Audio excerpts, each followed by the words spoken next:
একটা মেয়ে ঠিক কতটা নির্লজ্জ হলে নিজের থেকে 2 বছরের একটা জুনিয়র ছেলেকে বিয়ে করতে পারে? ওই একটা মহিলা হয়ে জুনিয়র ছেলেকে বিয়ে করতে একটু বিবেকে বাঁধলো না তোর? আমি না হয় মমের জন্য তোকে বিয়ে করতে বাধ্য হয়েছি, কিন্তু তুই তো চাইলেই পারতি বিয়েটা আটকাতে, কিন্তু আটকালি না কেন? অবশ্য তুই জানতিস তোর মতো বুড়ি একটা মহিলাকে কেউ বিয়ে করবে না, তাই তো আমার মমকে হাত করে নিজে থেকে 2 বছরের জুনিয়র ছেলে গলায় ঝুলে পড়েছিস। বাসর রাতে বরের মুখে কুরুচিপূর্ণ কথা শোনার জন্য আমি প্রস্তুত ছিলাম, কিন্তু তুই তুকারি শুনতে হবে এটা আমার ধারণার বাইরে ছিল। এমন কুরুচিপূর্ণ কথা শুনে লজ্জায়, অপমানে, ঘৃণায় আমার চোখ থেকে আপনা আপনি পানি গড়িয়ে পড়ল। হে ইউ, একদম ন্যাকা কান্না করবি না আমার সামনে। তোর মতো থার্ড ক্লাস মেয়েকে আমার খুব ভালো করেই চেনা আছে। তুই প্রথমে আমার মনকে হাত করলি, এখন আবার চোখের পানি ফেলে আমাকে হাত করতে চাইছিস? তো সে চাওয়া কখনোই পূরণ হবে না। তোকে জাস্ট আমার বিরক্ত লাগছে, সরে যা আমার চোখের সামনে থেকে। অনেক বেশি বলে ফেলেছেন মিস্টার শ্রেয়া সাবরা সমাজ। আমার তো ভাবতেই ঘৃণা লাগছে যে আপনার মতো এত নিচু মানসিকতার লোকের সাথে আমার বিয়ে হয়েছে। আর আপনি কি বললেন? আমি আপনাকে হাত করতে চাইছি? হাসালেন মিস্টার শ্রেয়া সাবরার সমাজ। আপনার মতো নোংরা মানসিকতার লোককে হাত করা তো দূরে থাক, আপনার সাথে কথা বলতেই আমার রুচিতে বাড়ছে। ম্যামের মতো এত ভালো একজন মানুষের ছেলের এই শিক্ষা! ছি ছি ছি, মানুষের সাথে কিভাবে কথা বলতে হয় সেই বোধটুকু আপনার মধ্যে নেই। এই কথা বলার সাথে সাথেই সমাজ আমাকে দেয়ালের সাথে চেপে ধরে গলায় ছুরি লাগিয়ে বলল, তুই এই শ্রেয়া সাবরারের শিক্ষা নিয়ে প্রশ্ন তুলছিস? মনে হচ্ছে এক্ষুনি তোর গলায় ছুরি চালিয়ে দেই। আরে তুই কিভাবে বুঝবি ভালোবাসাকে চোখের সামনে শেষ হতে দেখার যন্ত্রণা? ভালোবেসেছিস কখনো কাউকে? আমি বেসেছি, তুই নিজেও জানিস না তুই আমার কত বড় ক্ষতি করেছিস। তোর জন্য আমার গার্লফ্রেন্ড সুইসাইড করতে বসেছে। আমার গার্লফ্রেন্ড শাওয়ার না, ফেসবুকের একজন নাম করা লেখিকা। 2023 সালের বইমেলায় ওর বই বের হবে। সামান্তার নখের যোগ্যতাও তোর নেই। ওর যদি কিছু হয়ে যায়, ট্রাস্ট মি, আমি সত্যি সত্যি তোকে খুন করে ফেলবো। আমাদের চিৎকার চেঁচামেচিতে ম্যাম আর আঙ্কেল আমাদের রুমে চলে আসলেন। ম্যাম এসেই সমাজকে থাপ্পড় দিয়ে বলল, ছি, সমাজ ছি। আমি এই শিক্ষা দিয়েছি তোমাকে? বাসরতে তুমি বউয়ের গায়ে হাত তুলছো, তার সাথে তুই তুকারি করছো। তোমার এতটা অধপতন হবে আমি ভাবতে পারিনি। মম, তুমি ভুলে যাবে না এই বিয়েটা আমি নিজের ইচ্ছায় করিনি। তুমি আমাকে বাধ্য করেছো এই বুড়ি মহিলাকে বিয়ে করতে। তোমার ইচ্ছায় বিয়ে করেছি তাই বলে ভেবো না অন্যদের মতো এই মহিলাকে নিয়ে আমি সংসার করব। বউ হিসাবে না মানো, অন্তত সিনিয়র হিসাবে প্রাপ্য সম্মানটুকু দিতে পারতে। পাশ থেকে আঙ্কেল বলে উঠল, তোমাকে আমি বারবার বারণ করেছিলাম মীরা, এমন থার্ড ক্লাস মেয়ের সাথে সমাজের বিয়ে দিও না, ওর জীবনটা নষ্ট হয়ে যাবে। কিন্তু তুমি শুনলে না আমার কথা, একবারও ভেবে দেখলে না এর পরিণতি ঠিক কি হবে। এখন আবার বাইরের একটা মেয়ের জন্য তুমি আমার ছেলের গায়ে হাত তুললে মীরা। তুমি ভুলে যাবে না, ও এখন কোনো বাহিরের মেয়ে নয়। শরীয়ত মোতাবেক ও এখন এই বাড়ির বউ, সমাজের স্ত্রী। ম্যাম আমার সামনে এসে আমার হাত দুটো তার হাতের মুঠোয় নিয়ে বলল, সমাজের হয়ে আমি তোর কাছে ক্ষমা চাচ্ছি, তুই আমাকে ক্ষমা করে দিস মা। আমি একজন ব্যর্থ মা, ব্যর্থ শিক্ষিকা, যে কিনা হাজার হাজার ছেলে মেয়েতে শিক্ষা দেই, অথচ তার নিজের ছেলেটাকে শিক্ষা দিতে পারিনি। তুই এই রুম থেকে চল, তোকে এখানে আর এই মানসিক কুকুরের সাথে আমি কিছুতেই থাকতে দিব না। ম্যাম আমাকে ওনার রুমে নিয়ে এসে একটা সুতির শাড়ি দিল বিয়ের শাড়ি পাল্টে পরার জন্য। আমি ফ্রেশ হয়ে এসে দেখি ম্যাম আমার জন্য খাবার নিয়ে বসে আছে। আসলে সকাল থেকে কিছু খাওয়া হয়নি, প্রচণ্ড ক্ষুধা লেগেছে, কিন্তু সমাজের কথা শুনে খাওয়ার ইচ্ছেটাই মরে গিয়েছিল। এখন ম্যামের হাতে বিরিয়ানি দেখে খাওয়ার ইচ্ছেটা আবার তরতাজা হয়ে গিয়েছে। বিরিয়ানি দেখে জিহ্বা লক লক করছে, কিন্তু নতুন বউ হয়ে তো আর একবার বলাতেই খাওয়া শুরু করা যাবে না। ম্যাম 2-3 বার বলবে, তারপর খাওয়া শুরু করব। আমাকে দাঁড়িয়ে থাকতে দেখে ম্যাম বললেন, ঝটপট খাবারটুকু শেষ কর। পেটে ক্ষুধা মুখে সৌজন্যতা বজায় রেখে বললাম, আমার খেতে ইচ্ছে করছে না ম্যাম। এইদিকে বস, আমি খাইয়ে দিই, যদি তোর কোনো আপত্তি না থাকে। না না ম্যাম, আপত্তি থাকবে কেন? আমি তোর জীবনটা শেষ করে দিলাম, তাই না রে? তোকে কলঙ্ক হাত থেকে বাঁচাতে গিয়ে একটা মিথ্যে সম্পর্কে জড়িয়ে দিলাম। অবশ্য তুই প্রথম যেদিন স্কুলে জয়েন হলি সেদিন তোকে দেখে আমার ভালো লেগেছিল। লম্বায় 5 ফুট 4 ইঞ্চি একটা মেয়ে, হালকা পাতলা গড়ন, গায়ের রং টকটকে ফর্সা, হাঁটু পর্যন্ত চুল, ডাগর ডাগর চোখ, যে চোখে মায়ায় আমি ডুবে গিয়েছিলাম। তখন আমার মনে সুপ্ত ইচ্ছা জেগেছিল তোকে সমাজে বউ করার, কিন্তু তুই যে সমাজের সিনিয়র ছিলি তার জন্য আমার ইচ্ছেটা দমিয়ে রেখেছিলাম, কিন্তু আল্লাহ আমার সেই ইচ্ছেটা পূরণ করেছে। আজ তুই সমাজের স্ত্রী, সমাজ তোকে মানুক বা না মানুক, তুই সমাজের বউ হয়ে নয়, সামিরার মতন আরও একটি মেয়ে হয়ে এই বাড়িতে থাকবি আমার। আচ্ছা ম্যাম, একটা কথা বলুন তো, আমার সাথে কি এরকম হবার ছিল? আজ যদি আমার বাবা মা বেঁচে থাকতো তাহলে আমাকে আশ্রিতা বুড়ি উপাধি পেতে হতো না। বাদ দে মা, পুরনো কথা ভেবে মন খারাপ করিস না। আল্লাহ যা করেন ভালোর জন্যই করেন। সামিরা তো ঘুমিয়ে পড়েছে, তুই বরং আমার পাশে শুয়ে পড়, আমি তোর মাথায় বিলি কেটে দেই। ম্যাম, যতই পুরনো কথা ভুলতে বলুক, নিজের অতীতকে এত সহজে ভোলা যায়? এতগুলো বছর পরে আবারও আমি ডুব দিলাম আমার অতীতের পাতায়। আমি পিয়সা মীর, রৌনক মীর ও নাজমা মীরের একমাত্র রাজকন্যা পিয়সা মীর। কিন্তু ভাগ্যের নির্মম পরিহাসে আমি আজ একজন আশ্রিতা। অন্যদের মতো আমারও হাসি খুশি একটা পরিবার ছিল। আমার বাবা একজন নামকরা ব্যবসায়ী আর মা একজন ব্যাংকার ছিল। আমি ছিলাম আমার বাবা মায়ের চোখের মণি। প্রতি বছর আমার বার্ষিক পরীক্ষা শেষ হলে আমি বাবা মার ফ্যামিলি ট্যুরে চলে আসতাম। সেই বছরও তার ব্যতিক্রম ছিল না। ডিসেম্বরে পরীক্ষা শেষ করে আমরা ফ্যামিলি ট্যুরে রওনা দিলাম কক্সবাজারের উদ্দেশ্যে। গাড়ি চলছে তার আপন গতিতে। বরাবরই আমার গাড়িতে ঘুমানোর অভ্যাস। সবেমাত্র ঘুমের রেশ এসেছে, হঠাৎই আম্মুর চিৎকারে চোখ খুলে দেখি বেসামালভাবে একটা ট্রাক আমাদের দিকেই ধেয়ে আসছে। এটা দেখেই আম্মু আমাকে গাড়ি থেকে ধাক্কা দিয়ে বাইরে ফেলে দেয়। ভাগ্যক্রমে আমি বেঁচে গেলেও বাঁচতে পারিনি আমার বাবা মা। চোখের সামনে দুইটা তাজা প্রাণ শেষ হয়ে যেতে দেখেছি। এরপর থেকে শুরু হয় আমার সংগ্রামের জীবন। বাবা মায়ের ছায়াতলে ছাড়া বেঁচে থাকা এতটা কঠিন প্রতিনিয়ত উপলব্ধি করেছি। প্রতিনিয়ত বেঁচে থেকেও মরেছি। তবুও দিন শেষে আমার বাবার বলে যাওয়া একটা কথাই আমাকে সাহস জুগিয়েছে। আমি লড়াই করে বাঁচতে শিখেছি। কোনো কারণে যখন ভেঙে পড়তাম, বাবা সবসময় বলতো, এখানেই শেষ নয় মা, বেঁচে থাকতে হলে আমাদের লড়াই করে বাঁচতে হবে, বাঁচার মতো বাঁচতে হবে। বাবা মা মারা যাওয়ার পর আমাকে নিলামে ওঠানো হয়, কার কাছে আমি থাকবো এটা নিয়ে। চাচাদের কাছে আমার ঠাঁই মেলে না, কারণ তারা আগে থেকেই আমাদের ফ্যামিলিকে সহ্য করতে পারতো না। বারবার আমার বাবার উপরে অ্যাটাক করতো তাকে মেরে ফেলার জন্য। মাঝে মাঝে আমার নিজের কাছে নিজেরই প্রশ্ন করি, আসলে কি আমার বাবা মায়ের অ্যাক্সিডেন্টে মৃত্যু হয়েছিল নাকি পরিকল্পিত খুন ছিল? অবশেষে আমার মামা সিদ্ধান্ত নেয় তার কাছে রাখার জন্য। মামা আমাকে খুব ভালোবাসত, কিন্তু মামি আমাকে দু চোখে সহ্য করতে পারতো না। তার ছেলে মেয়েদের সাথে মিশতে দিত না। প্রায় সময় দেখতাম মামা মামির মধ্যে আমাকে নিয়ে ঝগড়া লাগতো। মামা ব্যবসায়ের কাজে বেশিরভাগ সময় বাইরে থাকতো, আর এই সময়টাই মামি কাজে লাগাতেন। সোনার চামচ মুখে নিয়ে জন্ম হয়েছিল আমার, অথচ মামির সংসারে এসে ঘর মোছা থেকে শুরু করে যাবতীয় কাজ আমার করতে হতো। আমি আসার পর থেকেই কাজের মহিলাকে ছাঁটাই করে দিয়েছিল।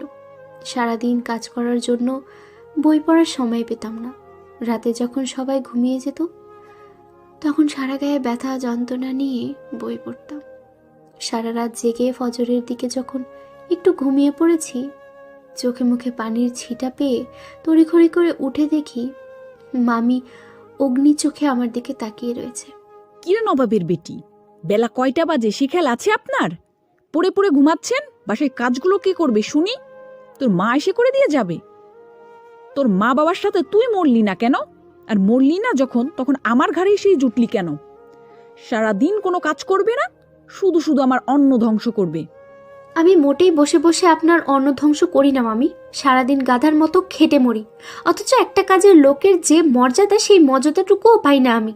একটা কাজের মহিলাও 3 বেলা পেট পুড়ে খেতে পায়, মাস গেলে হাত খরচের টাকা পায়, কোনো অনুষ্ঠানে নতুন কাপড় পায়, অথচ আমি নিজেদের লোক হয়েও এর কিছুই পাই না।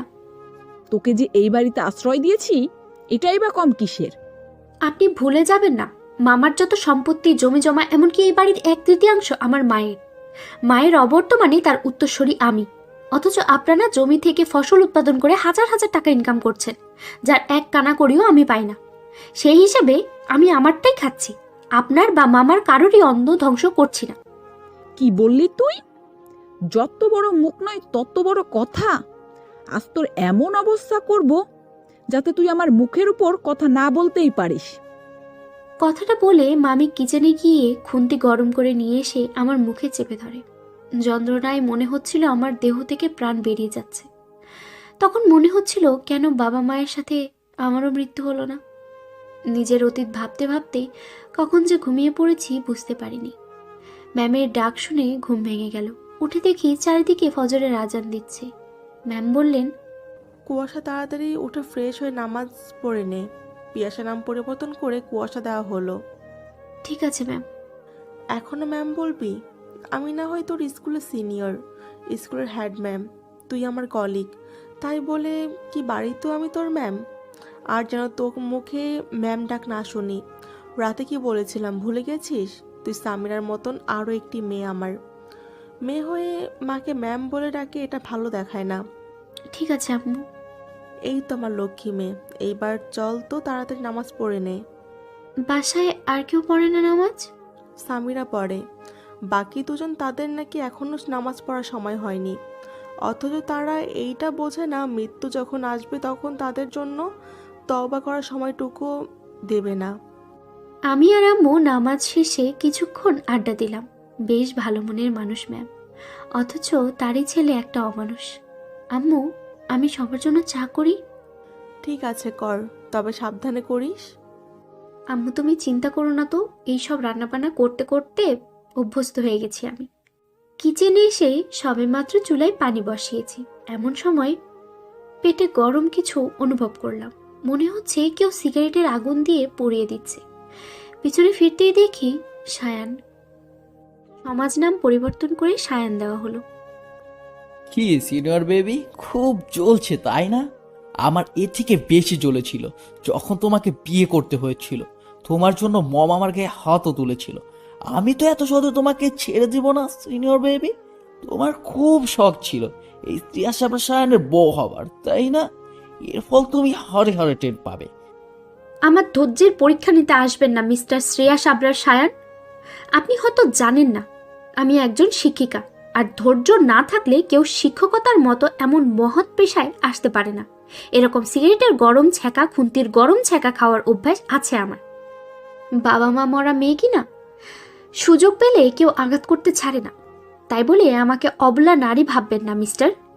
অন্যায় যে করে আর অন্যায় যে সয়, দুজনেই সমান অপরাধী। আমি কখনোই আপনার অন্যায় মেনে নেব না। বলেই গরম পানি সায়ানের বুকে ছুঁড়ে দিলাম। ইউ ব্লাডি গার্ল, কি করলে এটা তুমি? ইট মারলে পাটকেল খেতে হয়, এটা নিশ্চিত জানেন। আপনি আমাকে আঘাত করবেন আর আমি সেই আঘাত মুখ বুজে সহ্য করে যাব? কখনোই না। আপনি একটা দিলে আমি 10টা দিব। আপনি আমাকে যতটুকু সম্মান দিবেন, ঠিক আমার থেকে ততটুকুই সম্মান পাবেন। সো নেক্সট টাইম আমার সাথে লাগতে আসবে না। আমি চা করে কিচেন থেকে বেরিয়ে আসলাম, কিন্তু সায়ান সেখানেই ঠাই দাঁড়িয়ে রইল। হয়তো আমার থেকে এমন পাল্টা জবাব আশা করেনি। তোকে তো আমি পরে দেখে নেব সিনিয়র বেবি। কেন রে, এতক্ষণ দেখে তোর কলিজা ভরেনি? আর আমাকে দেখবি কেন? তোর লেখিকা গার্লফ্রেন্ড কি তোর শোকে মরে পাথর হয়ে গেছে? একদম আমার গার্লফ্রেন্ডকে নিয়ে বাজে মন্তব্য করবেন না। আপনি লেখালেখি কি বোঝেন? হ্যাঁ, লেখালেখি করতে গেলেও যোগ্যতা লাগে, যে আপনার মতো মেয়ের নেই। আমার যোগ্যতা সম্পর্কে আপনার কোনো আইডিয়াও নেই মিস্টার। আর হ্যাঁ, আমার সম্পর্কে বেশি জানতে আসবেন না। দেখা গেল সিনিয়রের সম্পর্কে জানতে সে সিনিয়রের প্রেমেই হাবুডুবু খেলেন। শায়নকে কিছু বলার সুযোগ না দিয়ে আমি উপরে চলে আসলাম। রুমে এসে দেখি আম্মু ল্যাপটপ নিয়ে কিসের কাজে করছে। এই যে আম্মু, তোমার চা। এইখানে বস, তোর সাথে আমার কিছু কথা আছে। ততক্ষণে চা তো ঠান্ডা হয়ে যাবে, আগে আঙ্কেলের চাটা দিয়ে আসি। ঠিক আছে, যা। আসসালামু আলাইকুম, ভিতরে আসতে পারি আঙ্কেল? তুমি এইখানে কেন এসেছো? আমাদের পরিবারের সদস্যদের মধ্যে মনোমালিন্য সৃষ্টি করে এখন আবার ভালো সাজতে এসেছো? আর কি করার বাকি আছে তোমার? আপনার জন্য চা নিয়ে এসেছিলাম। চায়ের কথা বলতেই আঙ্কেল এসে আমার হাত থেকে চায়ের কাপ নিয়ে মাটিতে ছুঁড়ে ফেলে দিয়ে বললেন, আর কখনো জানো তোমাকে আমার আশেপাশে না দেখি। এক্ষুনি বের হও আমার রুম থেকে। আমি লজ্জায় অপমানে রুম থেকে বের হতেই বলিষ্ঠ হাতের বাঁধনে আটকে পড়ে গেলাম। পেছনে ফিরতেই দেখি আমি লজ্জায় অপমানে রুম থেকে বের হতেই বলিষ্ঠ হাতের বাঁধনে আটকে পড়ে গেলাম। পেছনে ফিরতেই দেখি সামিরা। আসসালামু আলাইকুম ম্যাম। ওয়ালাইকুম আসসালাম। আচ্ছা ম্যাম, আমি আপনাকে কি বলে সম্বোধন করব? স্কুলে তো আপনি আমার টিচার, বাসায় আমার একমাত্র ভাইয়ার বউ। এখন তো আপনি আমার কিউট ভাবি হন, তাহলে ভাবি বলে ডাকি? না সামিরা, তুমি তো জানো আমাদের বিয়েটা অন্য 5 জনের মতো স্বাভাবিকভাবে হয়নি। আমাদের বিয়ের ব্যাপারে কেউ জানে নাও। স্কুলে ব্যাপারটা জানাজানি হলে সবাই আমাকে নিয়ে হাসাহাসি করবে। তার থেকে তুমি বরং আমাকে আপু বলেই ডাকো। ঠিক আছে আপু, কিন্তু স্কুলে সবাই তো জানে তোমার ডাক্তারের সাথে বিয়ে হওয়ার কথা ছিল। হুম, আসলে মামা আমাকে সব জায়গাতেই তার মেয়ের পরিচয় দিত। বলতো আমার 2টা মেয়ে। মামা কিভাবে যেন জানতে পেরেছিল যে মামি আমাকে অত্যাচার করে, ঠিকমতো খেতে দেয় না। এরপর মামা আর আমাকে বাসাতে রাখেনি, আমাকে হোস্টেলে পাঠিয়ে দেয় এবং যাবতীয় খরচ মামাই বহন করত। হোস্টেলে থেকে আমি ইন্টার অনার্স মাস্টার শেষ করি। মাস্টার শেষ করে মাধ্যমিক বিদ্যালয়ের সহকারী শিক্ষিকা পদে আবেদন করি। আর ভাগ্যক্রমে আমার চাকরিটা হয়ে যায়। চাকরির সুবাদে মামি অনেক পরিবর্তন হয়ে যায়, কারণ মাস শেষে মামার অগোচরে মামির হাতে আমার বেতনের অর্ধেক টাকা দিতে দিতাম। এরই মধ্যে হঠাৎ একদিন মামি এসে বলল শুক্রবারে আমাকে দেখতে আসবে। যথারীতি দেখতে এলো, আমাকে তাদের পছন্দ হলো। তারা বিয়ের পাকা কথা বলে গেল, কিন্তু তখনও তারা জানতো না আমি মামা বাড়ির আশ্রিতা। আমার বাবা মা নেই। বিয়ের দিন যখন জানতে পারলো আমি মামার মেয়ে নই, বরং আমি তার বাড়ির আশ্রিতা, তখন ছেলে কোনো আশ্রিতাকে বিয়ে করবে না বলে বিয়ের আসর ছেড়ে চলে যায়। জানি তো একটা মেয়ের বিয়ে ভেঙে যাওয়া কতটা লজ্জার, কতটা অপমানের। অথচ ছেলেদের একটা কেন 1000টা বিয়ে ভাঙলেও কোনো সমস্যা নেই, কারণ আমাদের সমাজে প্রচলিত একটা কথা আছে, স্বর্ণের আংটি বাঁকাও ভালো। বিয়ে ভেঙে যাওয়ার জন্য মামি সবার সামনে আমাকে গালিগালাজ করতে লাগলো। আমি অপয়া, অলক্ষী বলে সবার সামনে থাপ্পড় দিতে যাবে এমন সময় ম্যাম গিয়ে মামির হাত ধরে ফেলে। পাগল হয়ে গেছেন আপনি? এত বড় মেয়ের গায়ে হাত তুলতে আপনার দ্বিধাবোধ করছে না? ও মা, এদিকে মার থেকে মাসির দরদ বেশি। বলি, এতদিন দরদ কই ছিল? ওর মতো অলক্ষী মেয়ের ঠাঁই নেই আমার বাসায়। এতই যখন দরদ দেখাচ্ছেন, তাহলে নিয়ে যান আপনার সাথে করে। হ্যাঁ, নিয়ে যাব আমার ছেলের একমাত্র বউ করে। কুয়াশার অপমান অত্যাচার কথা অনেক শুনেছি, আজ স্বচক্ষে দেখলাম। কুয়াশা বিয়ে হবে এবং এক্ষুনি হবে। মম, মাথা ঠিক আছে তোমার? তুমি আমাকে বারবার অনুরোধ করছিলে এই বিয়েতে উপস্থিত থাকার জন্য, তাই আমি এসেছি। আমি বিয়ে করতে এইখানে আসিনি। তাছাড়া তুমি জানো আমার গার্লফ্রেন্ড আছে, তবু তুমি কিভাবে এই মহিলাকে বিয়ে করতে বলছো, যে কিনা আমার 2 বছরের সিনিয়র? তুমি বিয়ে করবে কি না? মম, একটু বোঝার চেষ্টা করো। করবে কি না, হ্যাঁ অথবা না? তুমি খুব ভালো করে জানো আমি তোমার কোনো কথা ফেলতে পারি না, তার জন্য এমনটা করলে। ঠিক আছে, আমি বিয়ে করব, তবে শুধু কাগজে কলমে। তাকে কখনো আমি স্ত্রীর মর্যাদা দিতে পারবো না। এরপরের সবই তো তোমার জানা আছে সামিরা। আপু, একটা কথা বলি। বলো। শুনেছি মেয়েদের নাকি একবারই বিয়ে হয়। ভাইয়া যতই তোমার জুনিয়র হোক, এখন সে তো তোমার স্বামী। তুমি প্লিজ তোমাদের সম্পর্কটা নষ্ট করিয়ে দিও না। তোমরা চাইলেই তো অন্য 5 জন স্বামী স্ত্রীর মতো স্বাভাবিক জীবনযাপন করতে পারো। বাহ সামিরা, তুমি তো দেখছি জ্ঞান দেওয়াও শিখে গিয়েছো। মনে হচ্ছে তুমি আমার টিচার আর আমি তোমার ছাত্রী। তোমার তো কিছুদিন পরে এসএসসি পরীক্ষা, সকাল সকাল না পড়তে বসে আঙ্কেলের রুমে আড়ি পাচ্ছিলে কেন? আমি তোমার কাছেই যাচ্ছিলাম আপু। হঠাৎ বাবার রুম থেকে চিল্লাচিল্লি শুনে আমি দাঁড়িয়ে গেলাম। তুমি বাবার কথায় কিছু মনে করো না। বাবা তোমাদের বিয়েটা মানতে পারেনি। বাবা চেয়েছিলেন তার বিজনেস পার্টনারের মেয়ে তাকি আপুকে ভাইয়ার বউ করতে, কিন্তু আম্মু তাকি আপুকে পছন্দ করে না। তাকি আপু অনেক বেশি আধুনিক আর উশৃঙ্খল, তাই আম্মুর পছন্দ নয়। আম্মু সব সময় আফসোস করে বলতো, ইস, কুয়াশার মতো যদি একটা মেয়ে আমার সায়নের বউ করতে পারতাম। আম্মু একবার চেয়েছিল তোমার মামার কাছে বিয়ের প্রস্তাব নিয়ে যাওয়ার জন্য, কিন্তু তোমার বয়সের কথা চিন্তা করে আবার পিছিয়ে গিয়েছেন। আমার কি মনে হয় জানো, তাকি আপু কখনোই ভাইয়াকে ভালোবাসেনি। ভালোবেসেছে ভাইয়ার টাকাকে। ভাইয়াকে শুধুমাত্র তার স্বার্থে ব্যবহার করেছে। যখনই স্বার্থ হাসিল হয়ে যাবে, ভাইয়াকে তখন আর কোনো প্রয়োজনই পড়বে না। তাকিয়া তোমার ভাইয়ার লেখিকা গার্লফ্রেন্ড, তাই না? হ্যাঁ, শুনেছি এবারের বইমেলায় নাকি তাকিয়াপুর বই বের হবে। তবে আমার মনে হয় না তার লেখা বই কেউ কিনে পড়বে। এত বড় নামকরা একজন লেখিকার বই পড়বে না কেন? আপুর যেই কুকুরের মতো ব্যবহার, দু কলম লিখতে পেরে নিজেকে অনেক বড় কিছু মনে করছে। তোমার ভাইয়া তো খুব এক্সাইটেড তার লেখিকা গার্লফ্রেন্ডের বই প্রকাশিত হওয়ার জন্য। আমিও খুব এক্সাইটেড, তবে তাকিয়াপুর জন্য নয়, আমার আম্মুর, এমনকি আমার ভাইয়ারও পছন্দের একমাত্র লেখিকা সাইফাতুল মুনতাহাপুর জন্য। মুনতাহাপু অনলাইনের একজন ফেমাস রাইটার। শুধু তাই নয়, আপু নাটক ও শর্ট ফিল্মের স্ক্রিপ্ট রাইটার হিসেবেও কাজ করে। 2023 সালে বইমেলার আপুর লেখা বই প্রকাশিত হবে। আমার কত দিনের ইচ্ছে আপুকে ফেস টু ফেস দেখার, তাকে একটু ছুঁয়ে দেখার। কি রে সামিয়া, তুই সকাল সকাল পড়তে না বসে এই বুড়ি মহিলার সাথে কিসের এত গল্প করছিস? ও নিশ্চয়ই তোকে কুবুদ্ধি দিচ্ছে। এই বুড়ি মহিলার থেকে সাবধানে থাকবি। ভাইয়া, কাকে বুড়ি বলছো তুমি? তোমার মনে হয় চোখই বুড়ো হয়ে গেছে। তুমি জানো আপুর জন্য ভার্সিটির কত ছেলেরা পাগল। একবার তো আমাদের স্কুলের সাংস্কৃতিক অনুষ্ঠানে একটা জুনিয়র ছেলে আপুকে পুরো স্কুলের ক্যাম্পাসের সামনে প্রপোজ করেছিল। হুস, যেই না চেহারা, নাম রাখছে তোর পেয়ারা। সিনিয়র বেবি, তুমি আমার সাথে আমার রুমে চলো। কেন? বাসর পালন করবো তাই। রাতে তো করতে পারিনি, তাই দিনে করব।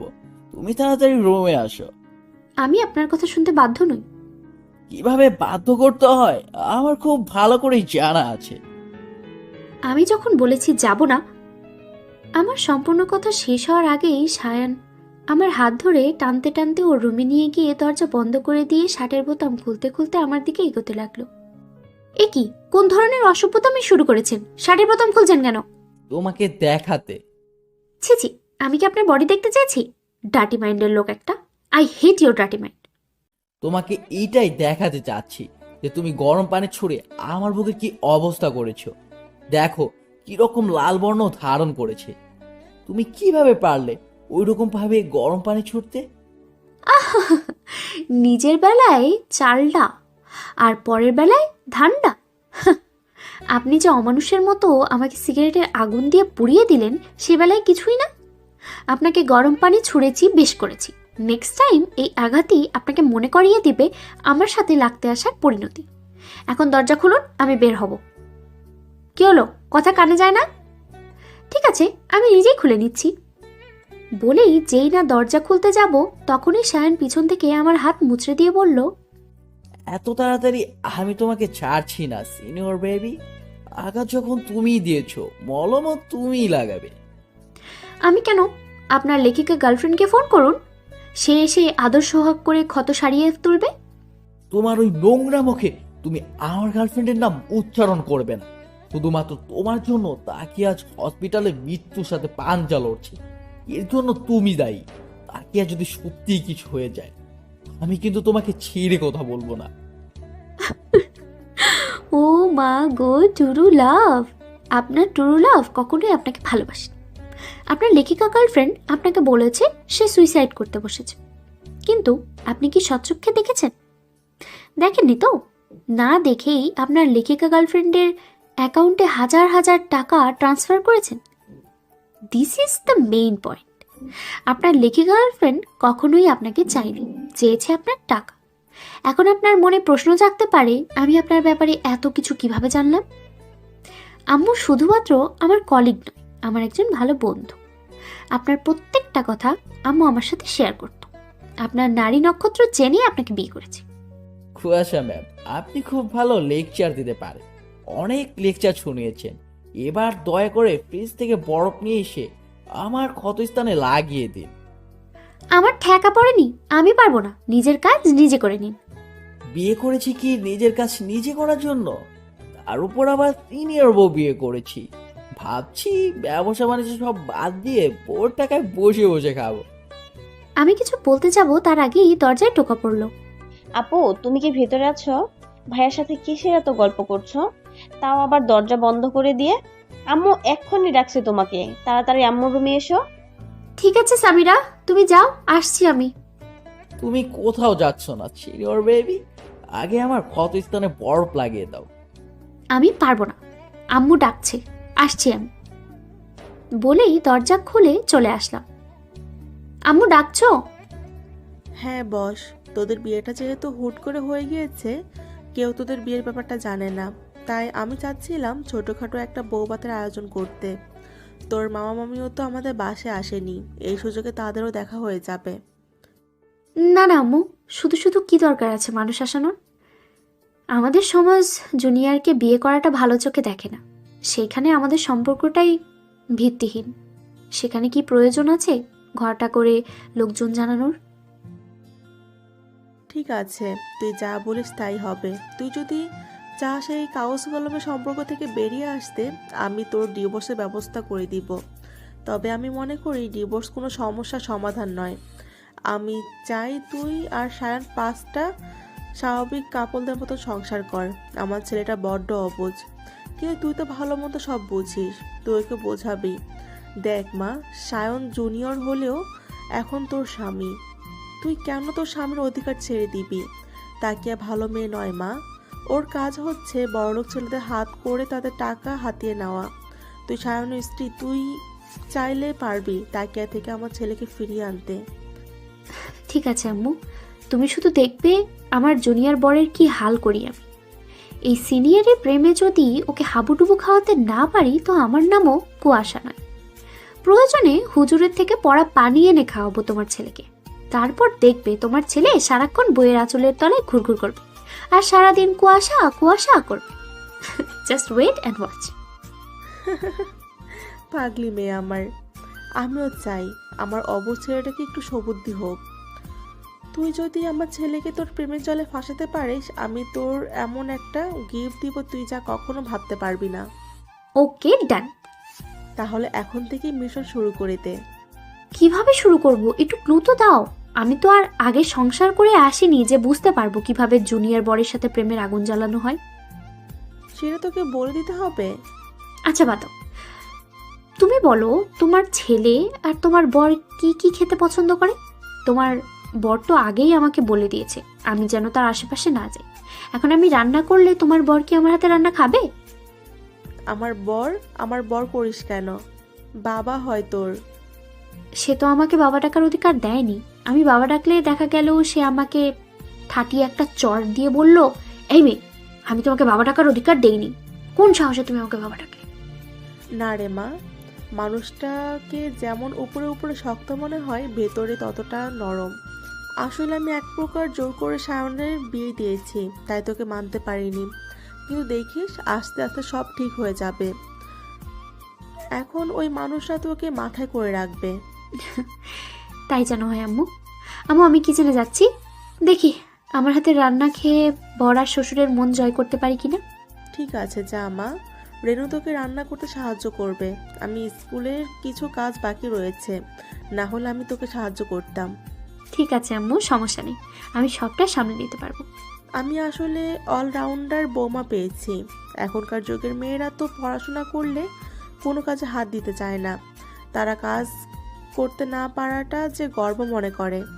অথচ আমার মেয়েটা একজন মাধ্যমিক বিদ্যালয় শিক্ষিকা হয়েও সব কাজে পারদর্শী।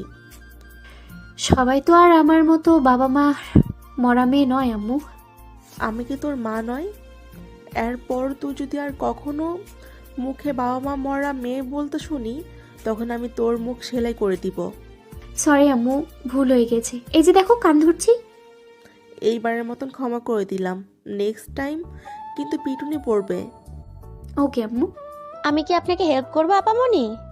মিষ্টি কণ্ঠে পেছনে ফিরে দেখি আনুমানিক 12 কি 13 বছর বয়সী হালকা পাতলা গড়নের একটা মেয়ে দাঁড়িয়ে আছে। আমার মন বলল এটা হয়তো রেনু। তবুও শিওর হওয়ার জন্য জিজ্ঞেস করলাম, তুমি কি রেনু? জি আপামনি। তোমার কথাবার্তা পোশাকে মনে হচ্ছে না যে তুমি এই বাসায় কাজ করো। শুধু আপনি না, কেউই ধরতে পারে না আমি এই বাসায় কাজ করি। এই বাসার প্রত্যেকটা মানুষ খুবই ভালো মনের। তারা আমাকে নিজেদের পরিবারের একজন সদস্য মনে করে। এমনকি আমাকে স্কুলেও ভর্তি করিয়েছে। ও আচ্ছা, আপাতত তোমার এখানে কোনো কাজ নেই, তুমি গিয়ে পড়তে বসো। আমার প্রয়োজন হলে আমি ডেকে নেব। ঠিক আছে আপামনি। আমি ঝটপট ফ্রিজ থেকে হাঁসের গোশত ইলিশ মাছ বের করে পানিতে ভিজিয়ে রাখলাম। আম্মুর থেকে জেনেছি সায়নার আঙ্কেলের নাকি নারকেল দিয়ে হাঁসের গোশত আর ঝরঝরে পোলাও খুব পছন্দের। ফ্রিজে আলাদা রসুন পেঁয়াজ সব কিছু পিষে রাখা ছিল, যার ফলে আমার বেশি কষ্ট করতে হয়নি। আমি এক চুলায় গোশত বসিয়ে অন্য চুলায় পোলাও ভেজে দিলাম। বরাবরই আমার রান্না করতে বেশ ভালো লাগে, কিন্তু রান্নার সময় লোকজন থাকলে মোটেও আমার ভালো লাগে না। আমার মনে হয় তারা রান্নায় নজর দিয়ে খাবারের স্বাদ নষ্ট করে দেয়। এমনকি আম্মু বেঁচে থাকতে যখন ছুটির দিনে কখনো রান্না করতে ইচ্ছে করতো, আম্মুকেও আমি কিচেনে অ্যালাউ করতাম না। এই নিয়ে আম্মু আব্বু সারাক্ষণ আমাকে টিজ করতো। পুরনো কথা মনে পড়তেই আপনা আপনি চোখ থেকে পানি গড়িয়ে পড়ল। প্রায় 3 ঘন্টা ব্যয় করে সায়ানার আঙ্কেলের পছন্দের হাঁসের গোশত, পোলাও, বাসমতি চালের ভাত, সর্ষে ইলিশ, কচুরলতি দিয়ে ছোট মাছের তরকারি আর সাথে একটু পায়েসও রান্না করলাম। আপামনি, রান্না শেষ হয়ে গিয়েছে? আপনি তো আমাকে ডাকলেন না। রেনু, এসেছো? আমি এক্ষুনি তোমাকে ডাকবো ভাবছিলাম। সব রান্নাবান্না করা শেষ হয়ে গিয়েছে, তুমি সব কিছু ডাইনিং টেবিলে নিয়ে রাখো, আমি একটু ফ্রেশ হয়ে আসি। ঠিক আছে আপামনি। ফ্রেশ হয়ে এসে দেখি আঙ্কেল বাদে সবাই টেবিলে বসে পড়েছে। আমাকে দেখে আম্মু বলল, তুইও বস, আমি খাবার সার্ভ করছি। তুমি খাবে না আম্মু? মায়েরা কখনো আগে খায় না মা, তোরা খেয়ে নে, তারপর আমি খাবো। এটা কেমন কথা আম্মু? তুমিও বসো না, সবাই মিলে একসাথে খাওয়ার মজাই আলাদা। মীরা, মনে হচ্ছে আজ বাসায় ভালো মন্দ রান্না হয়েছে। ভেবেছিলাম তোমার উপর অভিমান করে আজ বাইরে থেকে খাবার খাবো, কিন্তু খাবারের ঘ্রাণে রুমে থাকা দুষ্কর হয়ে পড়েছিল আমার জন্য। অভিমান ভুলে চলে এলাম খেতে। এখন তাড়াতাড়ি খেতে দাও। হ্যাঁ দিচ্ছি। খাবার টেবিলে পিনড্রপ নীরবতা চলছে, কারো মুখে কোনো কথা নেই, যে যার মতো খাচ্ছে। হঠাৎ করে আঙ্কেল বলে উঠল, মীরা, তোমার হাতটা দাও দেখি। কেন, কি করবে? তোমার রান্নার হাত দেখবো। আজ হঠাৎ এত ভালো রান্না কিভাবে করলে? মনে হচ্ছে নতুন হাতের রান্নার স্বাদ পেলাম। টেবিলে রাখা প্রত্যেকটা রেসিপি আমার পছন্দের। তোমাকে তো 1000 বার বললেও কচুরলতি রান্না করাতে পারি না। আজ হঠাৎ এই অধমের দিকে নজর গেল কেন তোমার? আজকে তো আমি রান্না করিনি। তাহলে কে করলো? রেনু। ও তো এত ভালো রান্না জানে না। আর সামিরা তো কখনো কিচেনে যায়নি। ওর তো এত ভালো রান্না জানার প্রশ্নই আসে না। আমরা কেউ রান্না করিনি। ইনফ্যাক্ট আমরা কেউ আজ কিচেনে যাইনি। কুয়াশা একা হাতে সব করেছে রান্না। আমি রান্না করেছি। শুনে আঙ্কেলের মুখের রং পরিবর্তন হয়ে গেল। তিনি খাবার ছেড়ে চলে যেতে লাগলেন। আমি সাহস করে আঙ্কেলের হাত ধরে বললাম, প্লিজ আঙ্কেল, খাবার ছেড়ে যাবেন না। অপরাধ আমি করেছি, খাবার তো কোনো অপরাধ করেনি। আপনি প্লিজ যাবেন না। আজ থেকে 8 বছর আগে বাবা মাকে হারিয়েছি। আমারও ইচ্ছে হয় সবার সাথে বসে খেতে। বিয়ে নিয়ে প্রত্যেকটা মেয়েরই স্বপ্ন থাকে, আমিও এর ব্যতিক্রম ছিলাম না। জানেন আঙ্কেল, আমি সবসময় মনকে সান্ত্বনা দিয়ে বলতাম, বাবা মাকে হারিয়েছি তো কি হয়েছে, শ্বশুর শাশুড়ির মাঝে আমি আবারও নতুন বাবা মা খুঁজে নেব। কিন্তু সবার ভাগ্য তো আর সব সুখ জোটে না। আমার কথা শুনে আঙ্কেল চুপচাপ বসে খেতে লাগলো। খাওয়া দাওয়া শেষ করে আমাকে উদ্দেশ্য করে বলল, এই মেয়ে, খাবার শেষ করে তুমি আমার রুমে আসো। ঠিক আছে আঙ্কেল। খাওয়া শেষ করে আঙ্কেলের রুমের সামনে দাঁড়িয়ে রয়েছে। ভিতরে যাওয়ার সাহস হচ্ছে না। বাবা গো, আঙ্কেলের যে রাগ! দেখা গেল আমার গালে ঠাটি একটা চড় বসিয়ে দিল। এই মেয়ে, বাইরে দাঁড়িয়ে রয়েছো কেন? ভেতরে আসো। আমি মানুষ, পশু নয় যে তোমাকে খেয়ে ফেলবো। আমার মধ্যেও মানবিকতা আছে। তোমার হাত দাও। জি আঙ্কেল। তোমার হাত দিতে বলছি। আমি ভয়ে ভয়ে হাত এগিয়ে দিতেই আঙ্কেল আমার হাতে 1000 টাকার 5টা নোট ধরিয়ে দিল। উমা, টাকা কেন আঙ্কেল? এটা হচ্ছে তোমার পুরস্কার আমার পক্ষ থেকে। আমি সত্যি আঙ্কেলের থেকে এতটা ভালো ব্যবহার আশা করিনি। মানুষ তার চাওয়ার থেকে বেশি কিছু পেলে হতভম্ব হয়ে যায়। কি করা উচিত অনুচিত সেই বোধটুকুও থাকে না। আমারও সেই সময় অবস্থা হয়েছে একই রকম। বুঝতে পারছি না আমার ঠিক কীরকম প্রতিক্রিয়া করা উচিত। আমি ঠাই সেখানেই দাঁড়িয়ে রয়েছি। এরই মধ্যে আম্মু এসে বলল, বাহ, আমি যে তোমাকে 30টা বছর রান্না করে খাওয়াচ্ছি, কই আমাকে তো কখনো এমন পুরস্কার দাওনি। দেখো মীরা, ভালো জিনিসের প্রশংসা করতে আমি কখনো পিছুপা হই না। তুমি ইদানিং বুড়ি হয়ে গিয়েছো, রান্নার দিকে তেমন কোনো মনোযোগ দাও না, তাই রান্নার স্বাদটাও আগের মতো নেই। এই কি বললে তুমি? আমি বুড়ি হয়ে গিয়েছি? তুমি জানো ভার্সিটি কত টিচার এখন আমার দিকে তাকিয়ে থাকে। তারা তোমার ওই সাদা চুল দেখে এটাই ভাবে যে তোমার মতো বুড়ি মহিলা আমার মতো এমন হ্যান্ডসাম বর পেল কিভাবে। কিছুদিন পর দাদু হয়ে যাবে, আর এখন নিজেকে হ্যান্ডসাম দাবি করছো? দেখেছো আপু, তুমি মাত্র কদিন হলো এই বাসায় বউ হয়ে এসেছো, আর এর মধ্যে আমাদের পরিবেশটাই পাল্টে গেছে। আস্তে আস্তে দেখো, বাবা তোমাকে অনেক ভালোবাসবে। আমার তো হিংসে হচ্ছে আপু, আমার বাবা মায়ের ভালোবাসায় বাগ বসাবে তুমি।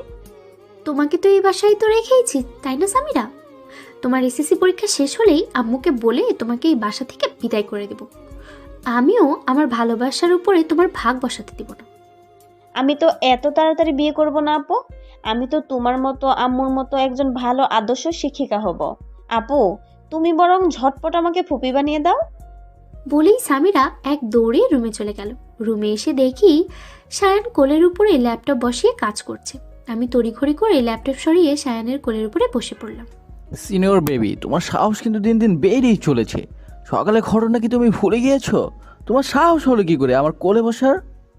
কোলে বসেছি, বেশ করেছি। আপনি আমার বিয়ে করা পর শুধু কোলে নয়, আপনার ঘাড়ে বসারও অধিকার আছে আমার। আর আজ থেকে আমি এই রুমে এই বিছানাতেই থাকবো। ইম্পসিবল! ভুলেও আমার থরের কাছে আসবে না। যেখানে আসো সেইখানেই থাকো। ওমা, বিয়ে করেছি কি বর ছেড়ে দূরে থাকার জন্য? তার উপরে বর যদি হয় জুনিয়র হ্যান্ডসাম, তাহলে তো কোনো কথাই নেই। সিনিয়র বেবি, তুমি নামো তো আমার গোল থেকে।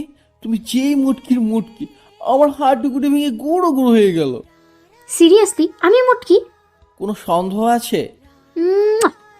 এইটা কি করলে তুমি সিনিয়র বেবি? সরি সরি, আমি আসলে অতি খুশি হয়ে দিয়ে দিয়েছি। আশ্চর্য, মুটকি বলে আবার খুশি হওয়ার কি আছে? আমার কতদিনের ইচ্ছে কেউ আমাকে মুটকি বলবে, আর আমি মুটকি কথাটা শুনে আমার এই কান দুটোকে সার্থক করব। আজ আপনি আমার সেই চাওয়াটা পূর্ণ করেছেন। আমার স্বাস্থ্যের জন্য না সবাই আমাকে শুটকি বলে খেপাতো। এমনকি রাস্তার কুকুরটাও আমার দিকে ফ্যাল ফ্যাল করে তাকিয়ে ভাবতো এটা কি মানুষ নাকি হাড্ডির বস্তা। জান, আজকের এই খুশিতে আপনাকে একদিন ট্রিট দিয়ে দেব। তোমার হাতে কি সিনিয়র বেবি? নিশ্চয়ই ড্যাড ডেকে নিয়ে কেলানি দিয়েছে, তাই না? ড্যাড একদম উচিত কাজ করেছে। জি না, আঙ্কেল পুরস্কার স্বরূপ আমাকে 5,000 টাকা দিয়েছে। টাকার কথা বলতেই সায়ান ছো মেরে আমার হাত থেকে টাকা নিয়ে গেল। আপনি আমার টাকা নিলেন কেন? এই টাকাটা আঙ্কেলের থেকে আমার প্রথম পাওয়া। আমার কাছে এই 5,000 টাকার মূল্য 5 কোটি টাকার সমান। আপনি আমার টাকা ফেরত দিন বলছি। আমার এখন টাকার প্রয়োজন, তাই নিয়েছি। তোমাকে পরে পরিশোধ করে দেব। আমিও সায়ানের হাত থেকে টাকাটা নিয়ে নিলাম। মিস্টার সায়ান, আপনি যদি বাগানের কচু হয়ে থাকেন, আমিও গাছের বাতাবি লেবু। আমার সাথে টক্কর দেওয়ার মতো এত সহজ নয় মিস্টার শ্রেয়াস আপনার সায়ান। আপনার টাকার প্রয়োজন বলতে শুধু তাকিয়ার পেছনে ফালতু টাকা ব্যয় করা, এটা আমি খুব ভালো করেই জানি। আমার টাকা আমি যেভাবে ইচ্ছা যার পেছনে ইচ্ছা ব্যয় করব। এই ব্যাপারে তুমি বলার কে? আমি আপনার বিয়ে করা বউ, আপনার উপরে সম্পূর্ণ অধিকার আছে আমার। এখন থেকে আপনার অ্যাকাউন্টে কোনো টাকা থাকবে না, সব টাকা আমার অ্যাকাউন্টে ট্রান্সফার হবে। মাস শেষে আমি আপনাকে হাত খরচের টাকা দেব। এখান থেকে অনেক টাকা ব্যয় করেছেন, আর নয়। তুমি কিন্তু তোমার লিমিট ক্রস করে যাচ্ছ সিনিয়র বেবি। আমি তোমার কোনো কথা শুনতে বাধ্য নই। আপনি ভুলে যান কেন আমি একজন শিক্ষিকা? শিক্ষিকারা অবাধ্যকে কিভাবে বাধ্য করতে হয় সেটা খুব ভালো করেই জানে। Look at the phone. কিসের ভিডিও এটা? আপনি নিজে চোখেই দেখেন। ছি ছি ছি ছি, এমন একটা নোংরা ভিডিও তোমার করতে একটু বিবেকে বাঁধলো না? এখনই ডিলিট করে বলছি। নো ওয়ে ডিয়ার, আপনি যদি আমার কথা অনুযায়ী না চলেন এই ভিডিও মুহূর্তের মধ্যেই ভাইরাল হয়ে যাবে।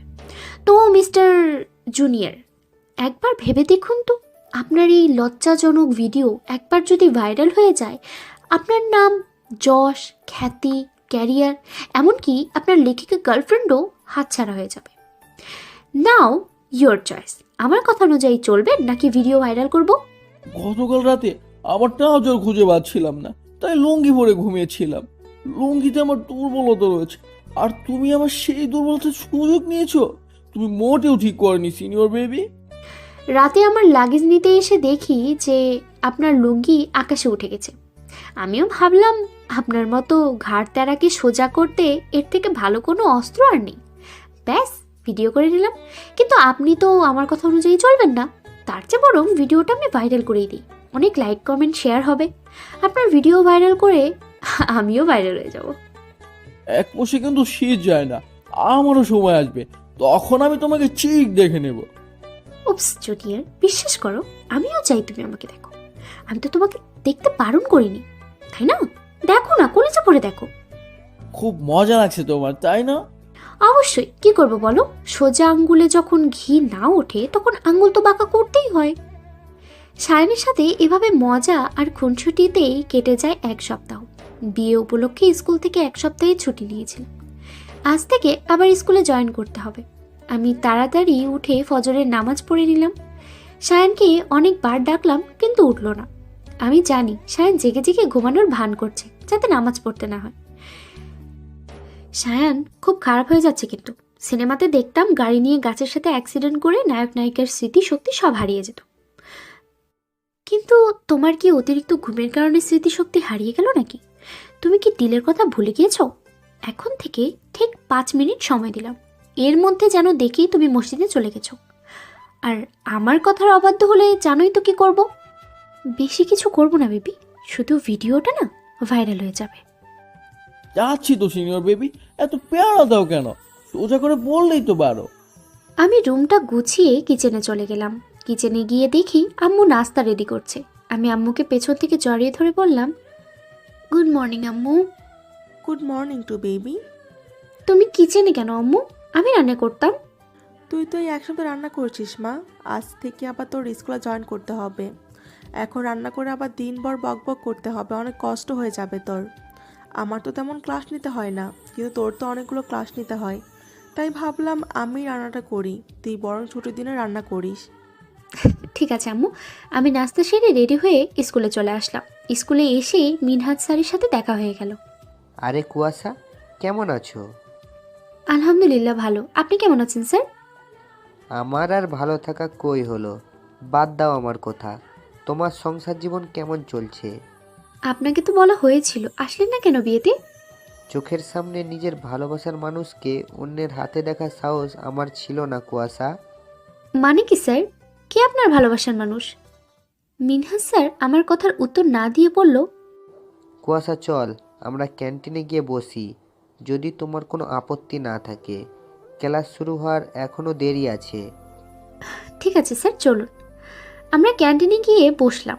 বেশ বড় ক্যান্টিন এইটা, অনেক মানুষের আনাগোনা হয় এখানে। কুয়াশা কি খাবে বলো, খালি মুখে তো আর গল্প জমে না। আমি মাত্রই নাস্তা সেরে এসেছি, এখন কিছুই খাবো না। খাবো না বললে তো হবে না, কিছু একটা খাও। ঠিক আছে, কফি খাওয়াই যায়। আমরা দুজনেই কফি খাচ্ছি আর গল্প করছি। হঠাৎ টেবিলের অপর সাইডে পরিচিত একটা মুখ দেখে থমকে গেলাম। আমার বিশ্বাসই হচ্ছে না ও এখানে, তাও আবার এই অবস্থায়। আমরা দুজনেই কফি খাচ্ছি আর গল্প করছি। হঠাৎ টেবিলের অপর সাইডে পরিচিত একটা মুখ দেখেই থমকে গেলাম। আমার বিশ্বাসই হচ্ছে না ও এখানে, তাও আবার এই অবস্থায়। টেবিলের অপর সাইডে আর কেউ নয়, স্বয়ং তাকিয়া বসে রয়েছে। শুধু তাকিয়া নয়, তার সাথে একটা ছেলেও বসে রয়েছে। দুজনে এমনভাবে চিপকে রয়েছে যেন তারা স্বামী স্ত্রী। কিছুদিন আগে সামিরা আমাকে দেখিয়েছিল তাকিয়ার ছবি, যার কারণে আমার চিনতে অসুবিধা হয়নি যে এটাই সেই তাকিয়া। তার মানে আমার সন্দেহ ঠিকই ছিল। তাকিয়া সুইসাইড করার মিথ্যা নাটক করে সায়নের থেকে হাজার হাজার টাকা হাতিয়ে নিয়েছে, আর সায়ন সেটা বুঝতে পারেনি। আম্মু ঠিকই বলেছিল, সায়নটা বড্ড অবুঝ। বয়সের দিক থেকে পরিপক্ক হয়েছে, কিন্তু বুদ্ধি বাড়েনি। আমিও ঝটপট কয়েকটা পিক তুলে নিলাম আমার জুনিয়র বরের লেখিকা গার্লফ্রেন্ডের।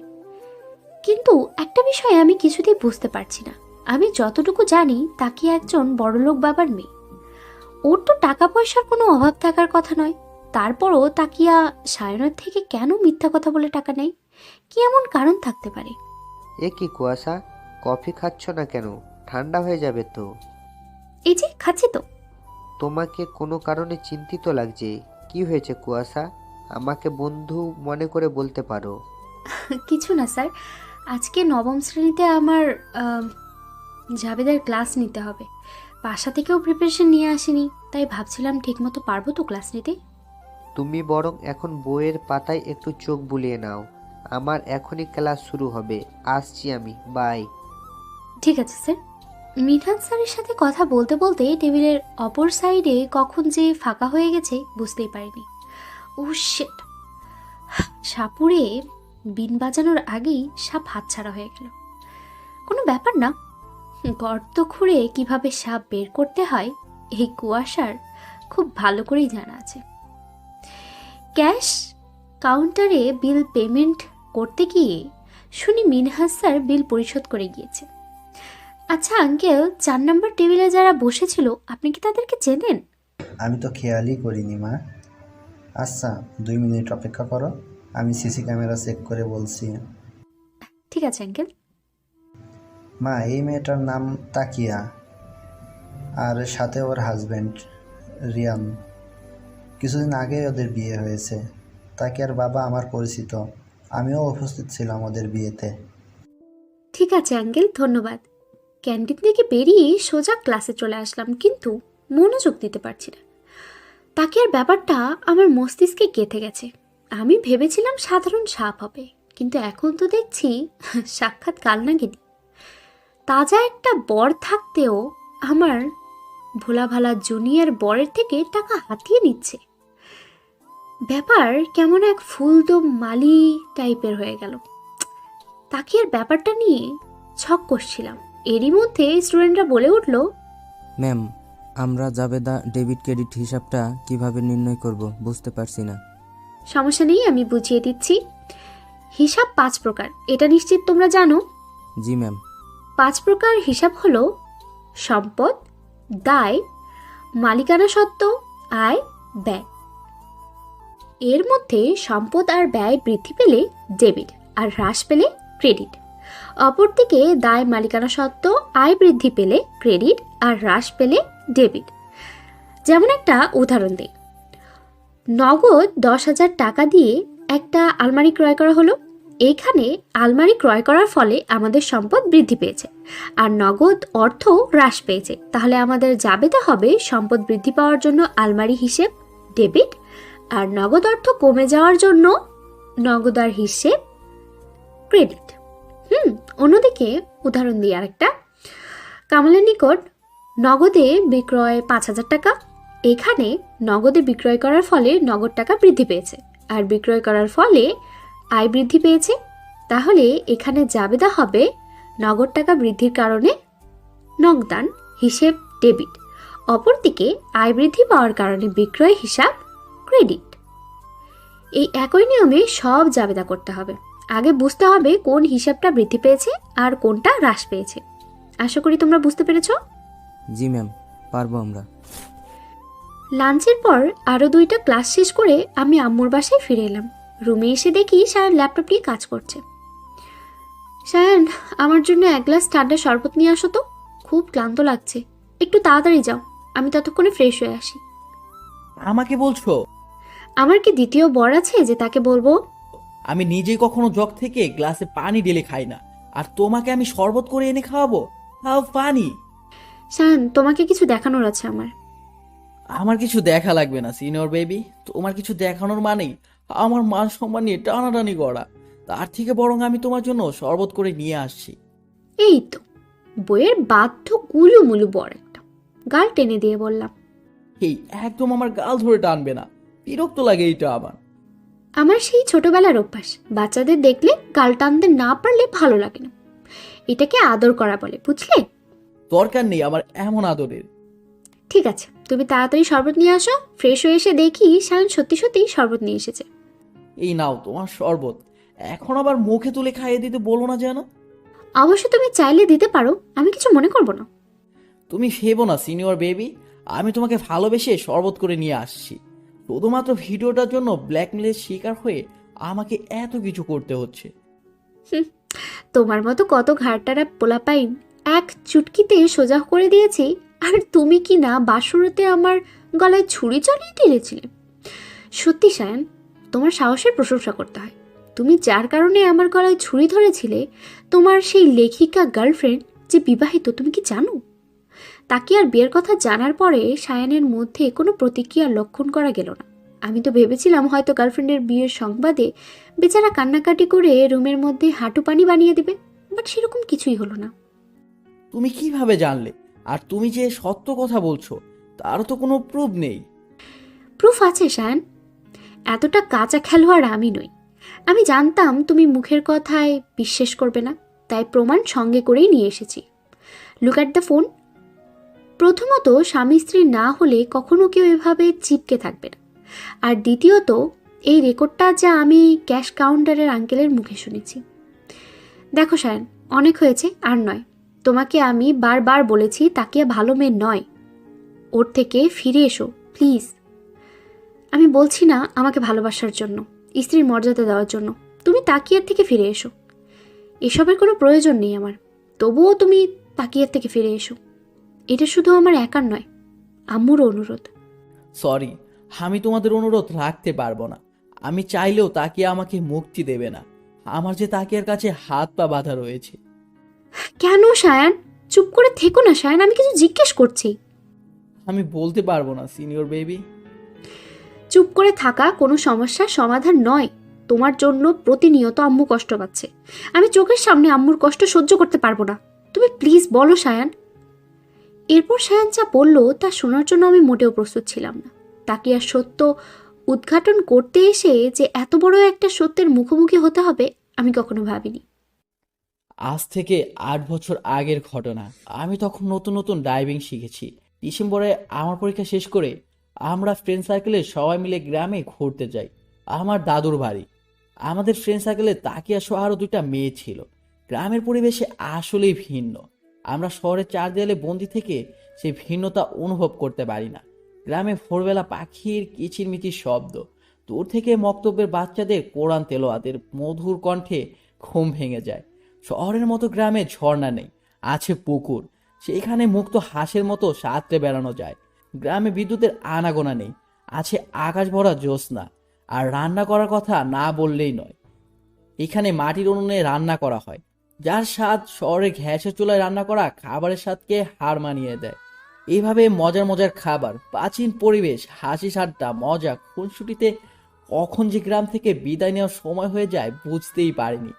গ্রামে সাধারণত ঘোল পাওয়া যায়, যা অনেকটা নেশা জাতীয়। গ্রাম থেকে ফেরার পথে আমরা সবাই মজা ছলে ঘোল খাই, যা আমার জীবনের সবচেয়ে বড় ভুল ছিল। সেই ভুল প্রতিনিয়ত করে করে খাচ্ছে আমাকে। দিন শেষে আমার মনে হয় আমি অপরাধী। আমার অপরাধের কোনো ক্ষমা নেই। এতটুকু বলেই সায়ান গ্লাসে রাখা শরবত খেয়ে নিল। আমি স্পষ্ট বুঝতে পারছি সায়ানের কণ্ঠ কেঁপে উঠছে। তারপর কি হলো? তুমি কি এমন করলে তার জন্য নিজের কাছে নিজে অপরাধী হয়ে আছো? খুন। মানে কি? মানে আমি খুন করেছি। হ্যাঁ, আমি একটা খুনি। আমার জন্য 2টা বার শেষ হয়ে গেছে। আর সেই খুনের ঘটনা থামাচাপা দিতেই তাকে আমাকে ব্ল্যাকমেল করে, আমার থেকে টাকা নেয়। সায়ান প্লিজ হেয়ালি করো না, বলো তাড়াতাড়ি কি হয়েছিল। খোল খাওয়ার কারণে আমার মধ্যে অনেকটা নেশা প্রভাবিত হয়। শহরের মধ্যে প্রবেশ করতেই ফ্রেন্ড সার্কেলে সবাই যার যার গন্তব্যস্থলে নেমে যায়। আর তাকিয়ার বাসা আমার বাসা কাছাকাছি হওয়ায় তাকিয়া থেকে যায়। গাড়ি চলছিল আপন গতিতে। হঠাৎ আমার মাথা ঘুরতে শুরু করে, চোখ মুখ ঝাপসা হয়ে আসে। অতিরিক্ত ঘোল খাওয়ার প্রভাবে এক সময় জ্ঞান হারিয়ে ফেলি। কিন্তু আমার এইটুকু মনে আছে, জ্ঞান হারানোর আগে আমি বেসামালভাবে গাড়ি ড্রাইভ করছিলাম। আর হুট করে কালো রঙের একটা গাড়ি আমার গাড়ির সামনে চলে আসে। এরপর কি হয়েছিল আমি জানি না। জ্ঞান ফেরার পর তাকে আমাকে বলেছিল আমার জন্য নাকি ওই গাড়িতে থাকা দুটো প্রাণ শেষ হয়ে গেছিল। ঘটনার আকস্মিকতায় আমি অনেকটা ঘাবড়ে যাই। তাকিয়া বারবার পুলিশকে সবটা বলে দেওয়ার হুমকি দিচ্ছিল। আমি তাকিয়াকে হাত জোর করে বলি ও যেন বিষয়টা ধামাচাপা দিয়ে রাখে, না হলে আমার কেরিয়ার শেষ হয়ে যেত। মম ড্যাড মানসিকভাবে খুবই আঘাত পেত, কিন্তু তাকিয়া শর্ত দেয় ওকে ওর চাওয়া অনুযায়ী টাকা দিতে হবে। আমিও নিজেকে বাঁচাতে তাকিয়ার শর্তে রাজি হয়ে যাই, যার ফলস্বরূপ তাকিয়ার বলা মাত্র ওর অ্যাকাউন্টে আমার টাকা ট্রান্সফার করতে হয়। সায়নের কথা শুনে আমি যেন পাথর হয়ে গিয়েছি। আমার পুরনো অতীত আবার আমার সামনে এসে দাঁড়িয়েছে। তার মানে সায়নের কথা অনুযায়ী সেদিন ট্রাকে আমাদের গাড়ি অ্যাক্সিডেন্ট হয়নি। স্বয়ং সায়নের কারণেই আমার আব্বু আম্মুর মৃত্যু হয়েছে। হ্যাঁ, সায়ন আমার বাবা মায়ের খুনি, আর আমি কি না আমার বাবা মায়ের খুনির সাথেই সংসার পেতে বসেছি। হঠাৎ করেই কেমন যেন অস্বস্তি হয়ে উঠল, মাথা ঘুরে উঠল। আমি পড়ে যেতেই সায়ন আমাকে ধরে ফেলে। সিনিয়র বেবি, কি হলো তোমার? তুই স্পর্শ করবি না আমাকে, তুই একটা খুনি। কি বলছো কি তুমি? সেদিন তোর ফুর্তি করার জন্য অ্যাক্সিডেন্ট আর কারো নয়, স্বয়ং আমাদের গাড়িতে হয়েছিল। ভাগ্যক্রমে আমি বেঁচে গেলেও আমার বাবা মা বেঁচে ফেরেনি। Sorry for everything. সরি বললেই সব কিছুর সমাধান হয়ে যায় না। আমি তোমাকে ক্ষমা করে দিলেই কি তুই পারবি আমার বাবা মাকে ফিরিয়ে দিতে? পারবি বাবা মায়ের থেকে হারিয়ে যাওয়া ভালোবাসা ফিরিয়ে দিতে? বাবা মা মারা যায়, মামির কাছে দিনের রাতে অত্যাচারের শিকার হয়েছি। এমনকি আশ্রিতা ছিলাম বলে বিয়ের আসর ছেড়ে বর চলে গিয়েছিল। পারবি সেই অপমান ফিরিয়ে দিতে? একথা বলতেই সায়ন আমার পা জড়িয়ে ধরল। এ কি, তুই আমার পায়ে হাত দিচ্ছিস কেন? পাছাড় বলছি। আমি তোকে না মানলেও তুই আমার স্বামী। স্বামী হয়ে স্ত্রীর পায়ে হাত দেওয়াটা বেমানান দেখায়। তুমি আমাকে ক্ষমা না করা পর্যন্ত আমি তোমার পা ছাড়ছি না সিনিয়র বেবি। তুমি আমাকে যে শাস্তি দিবে আমি মাথা বেঁধে দেব, তবুও তুমি আমাকে ক্ষমা করো। তুই যা করেছিস তাতে আদৌ কি তুই ক্ষমার যোগ্য? বলছি তো আমার ভুল হয়ে গেছে। এই ভুলে প্রতিনিয়ত আমি নিজেও শেষ হয়ে যাচ্ছি। কিন্তু তুমি কিভাবে শিওর হলে ওইটা তোমাদেরই গাড়ি ছিল? কারণ কালো গাড়িতে আমরা ছিলাম, আর দুইজন লোক আমার বাবা মা ছিল। তুই যা তো এখান থেকে, ভালো লাগছে না আমার, আমাকে একটু একা থাকতে দে। আমাকে এই অবস্থায় দেখে সায়নের মোটেও ভালো লাগছে না, কষ্ট হচ্ছে আমার জন্য। আমার এই অবস্থার জন্য সায়ন নিজেকে দায়ী করছে। ভাবতে লাগলাম কিভাবে সিনিয়র বেবির মন ভালো করা যায়। পরক্ষণেই মনে হলো সিনিয়র বেবি তো বিরিয়ানি খুব পছন্দের, বিরিয়ানি দেখে নিশ্চয়ই একটু মন ভালো হবে। যদিও সিনিয়র বেবির সামনে দাঁড়ানোর কোনো মুখ নেই আমার, তবুও একটু তো চেষ্টা করতে পারি মেয়েটার মন ভালো করার। কিন্তু আমি তো রান্না জানা তো দূরের কথা, কখনো কিচেনেও যায়নি। পরক্ষণেই মনে হলো ইউটিউব তো আছেই, ইউটিউব থেকে শিখে রান্না করব। কিন্তু কথায় আছে না, অভাগে যেদিকে যায় সেদিকে জল শুকিয়ে যায়। আমার অবস্থাও এমন হয়েছে। ইউটিউবে ভিডিও প্লে করতে গিয়ে বুঝতে পারলাম কারেন্ট নেই, যার কারণে ভিডিও প্লে হচ্ছে না। কি করব বুঝতে না পেরে মমের কাছে গিয়ে জিজ্ঞেস করলাম, মম বিরিয়ানি কিভাবে রান্না করতে হয়? কেন, তুই জানি কি করবি? রান্না করব। সিরিয়াসলি? এত প্রশ্ন করছো কেন? বললে বলো, না বললে নাই। আরে এত রেগে যাচ্ছিস কেন? তোর যে বিরিয়ানি খেতে মন চাইছে আমাকে বলতে পারতি, আমি রান্না করে দিতাম। আমি খাওয়ার জন্য রান্না করছি না। তাহলে কার জন্য রান্না করতে চাচ্ছিস? ওই তাকিয়ার জন্য? না, তোমার একমাত্র সিনিয়র বৌমার জন্য। মানে কি, আমি ঠিক শুনছি তো? হ্যাঁ মম, জোর করে বিয়ে দিয়েছো সিনিয়র একটা বেবির সাথে, যে কিনা এই শ্রেয়াস আবরা সায়নকে নাকে দড়ি দিয়ে ঘোরাচ্ছে। এখন আবার তার পুরনো কথা মনে করিয়ে দিয়ে মন খারাপ করে দিয়েছি। তাই তার মন ভালো করার জন্য আমার এই সূক্ষ্ম প্রচেষ্টা। আচ্ছা ঠিক আছে, আমি বলছি তুই নোট করে নে। ঠিক আছে মম। অবশেষে দীর্ঘ প্রচেষ্টার পর সক্ষম হলাম বিরিয়ানি রান্না করতে। একটা প্লেটে বিরিয়ানি, ডিম, সালাদ সাজিয়ে রুমে নিয়ে এলাম। রুমে এসে দেখি সিনিয়র বেবি শুয়ে রয়েছে। সিনিয়র বেবি, আবার কেন এসেছিস? খুব তো কান্নাকাটি করলে, এইবার তো ওঠো। তুই আমার সামনে আসবি না সায়ন। যতবার তুই আমার সামনে আসবি ততবার আমার বাবা মায়ের চেহারা আমার চোখের সামনে ভেসে উঠবে, আর আমার ততবার মনে হবে আমি একটা খুনির বউ। তুমি আমাকে যা মন চায় বলো, তবু উঠে দেখো আমি তোমার জন্য কি নিয়ে আসছি। আমি উঠে সায়নের হাতের দিকে তাকিয়ে সায়নের গালে ঠাস ঠাস করে চর বসিয়ে দিলাম। মারলে কেন সিনিয়র বেবি? সায়ানের হাতের দিকে তাকাতেই দেখি পুড়ে গেছে। আমি সায়ানকে সাথে সাথে জড়িয়ে ধরলাম। আমি কি তোকে বলেছি আমার জন্য হাত পুড়িয়ে বিরিয়ানি রান্না করতে? হাতের কি অবস্থা করেছিস, ফোসকা পড়ে যাবে তো। তুই একটু দাঁড়া, আমি মলম নিয়ে আসছি। মলমের কোনো প্রয়োজন নেই, তোমার জন্য হাত পুড়িয়ে রান্না করলাম। কই একটু মিষ্টি মিষ্টি কথা বলবে? তা নয়তো তিলে ঠাস ঠাস করে চর বসিয়ে। এই জন্য কথায় বলে, যার জন্য করলাম চুরি সেই বলে চোর। আমি তো তোকে চুরি করতে বলিনি, তুই আগ বাড়িয়ে চুরি করতে গিয়েছিস কেন? তোমার মুখে তুই তুকারি শুনতে বেমানান লাগে, প্লিজ তুই করে বলো না। ওমা, এ দেখি ভূতের মুখে রাম রাম। তুই তুকারি বলা কে শুরু করেছিল শুনি? ভুলে গেছিস বাসরাতের কথা? চেনা না জানা না অপরিচিত একটা মেয়ের সাথে অভদ্রের মতো তুই তুকারি করেছিলি। বারবার বাসরাতে কথা কেন তোলো? তাকিয়ার ব্যাপারে তো সবটাই বললাম। ও হয়তো ভেবেছিল আমার বিয়ে হলে ওকে ওর প্রয়োজন অনুযায়ী টাকা দিব না, যার কারণে ও সুইসাইডের মিথ্যা নাটক করেছিল। আর সব মিলিয়ে আমার মাথায় আগুন জ্বলছিল, যার কারণে তোমার সাথে খারাপ ব্যবহার করেছিলাম। তার মানে তাকিয়া তোমার গার্লফ্রেন্ড নয়? না, ও আমার ক্লাসমেট ছিল। ওর মতো ঠকবাজ অর্থলোভী মেয়ে কখনোই আমার গার্লফ্রেন্ড হওয়ার যোগ্যতা রাখে না। আমার প্রথম প্রেম, ভালো লাগা, ভালোবাসা সাইফাতুল মুনতাহা। যদিও আমি জানি না সে আমার সিনিয়র না জুনিয়র, কালো না ফর্সা, লম্বা না খাটো। ইনফ্যাক্ট তার সাথে আমার কখনো কথাও হয়নি। তাকে না দেখেই ভালোবেসেছি। যদিও তার মতো এত বড় একজন লেখিকা আমার মতো সাধারণ ছেলেকে ভালোবাসবে না, তবুও তার অসাধারণ প্রতিভা, তার ব্যক্তিত্ব, তার আচরণ ব্যবহার আমাকে বাধ্য করেছে তাকে ভালোবাসতে। আমি জানি সব ভালোবাসা পূর্ণতা পায় না, তেমনি আমিও দূর থেকে তাকে ভালোবেসে যাব। তাহলে তুমি যে বলেছিলে তাকিয়া তোমার গার্লফ্রেন্ড, এমনকি আম্মুও বলেছিল। তাকিয়া সব জায়গাতে ওকে আমার গার্লফ্রেন্ড বলে পরিচয় দিত, এমনকি আমাকেও বাধ্য করেছিল ওকে আমার গার্লফ্রেন্ড হিসেবে পরিচয় দিতে। আমিও নিজেকে বাঁচাতে তাকিয়ার কথা অনুযায়ী চলতে বাধ্য হয়েছি।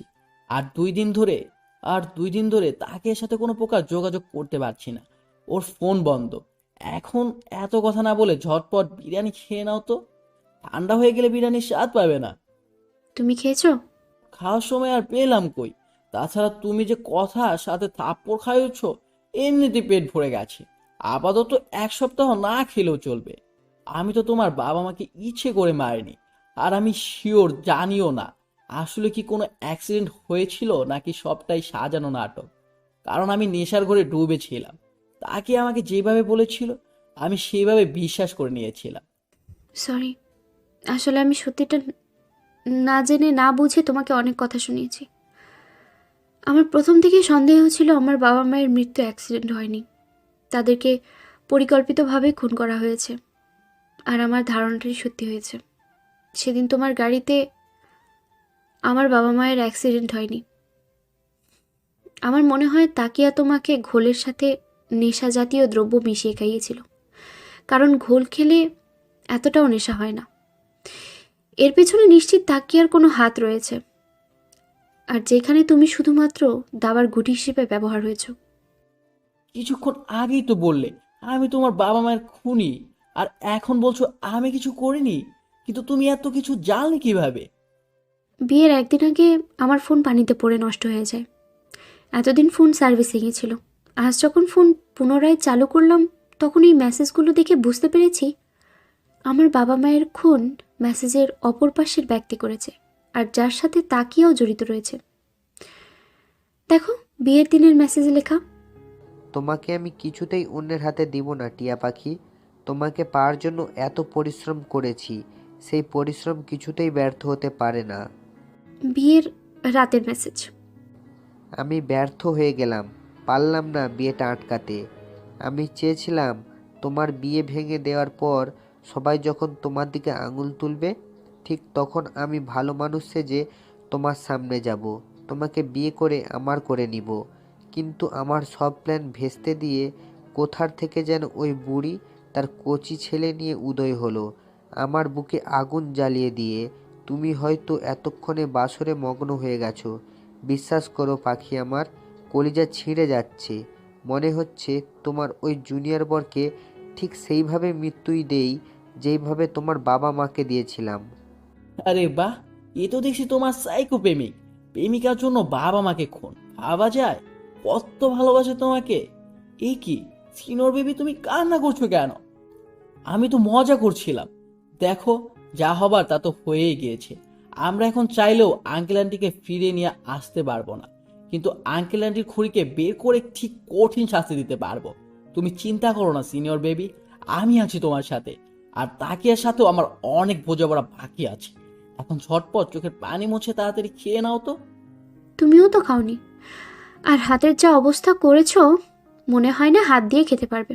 হ্যাঁ করো, আমি খাইয়ে দিই।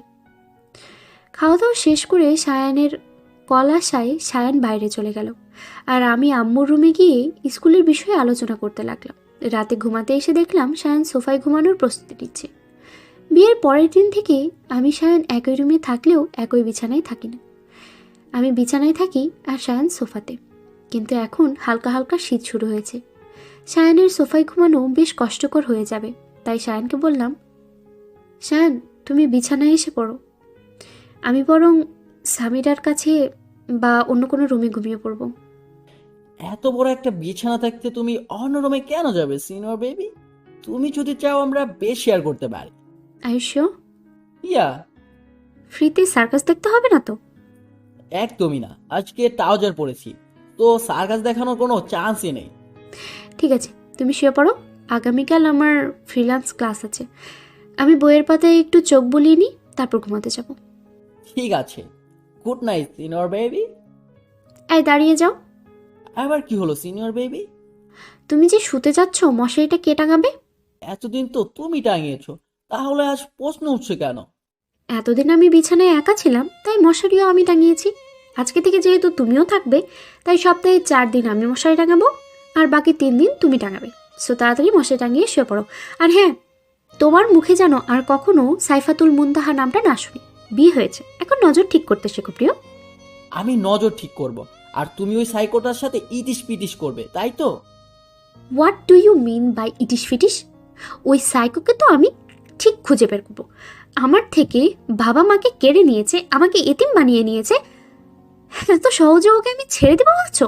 কখনোই না।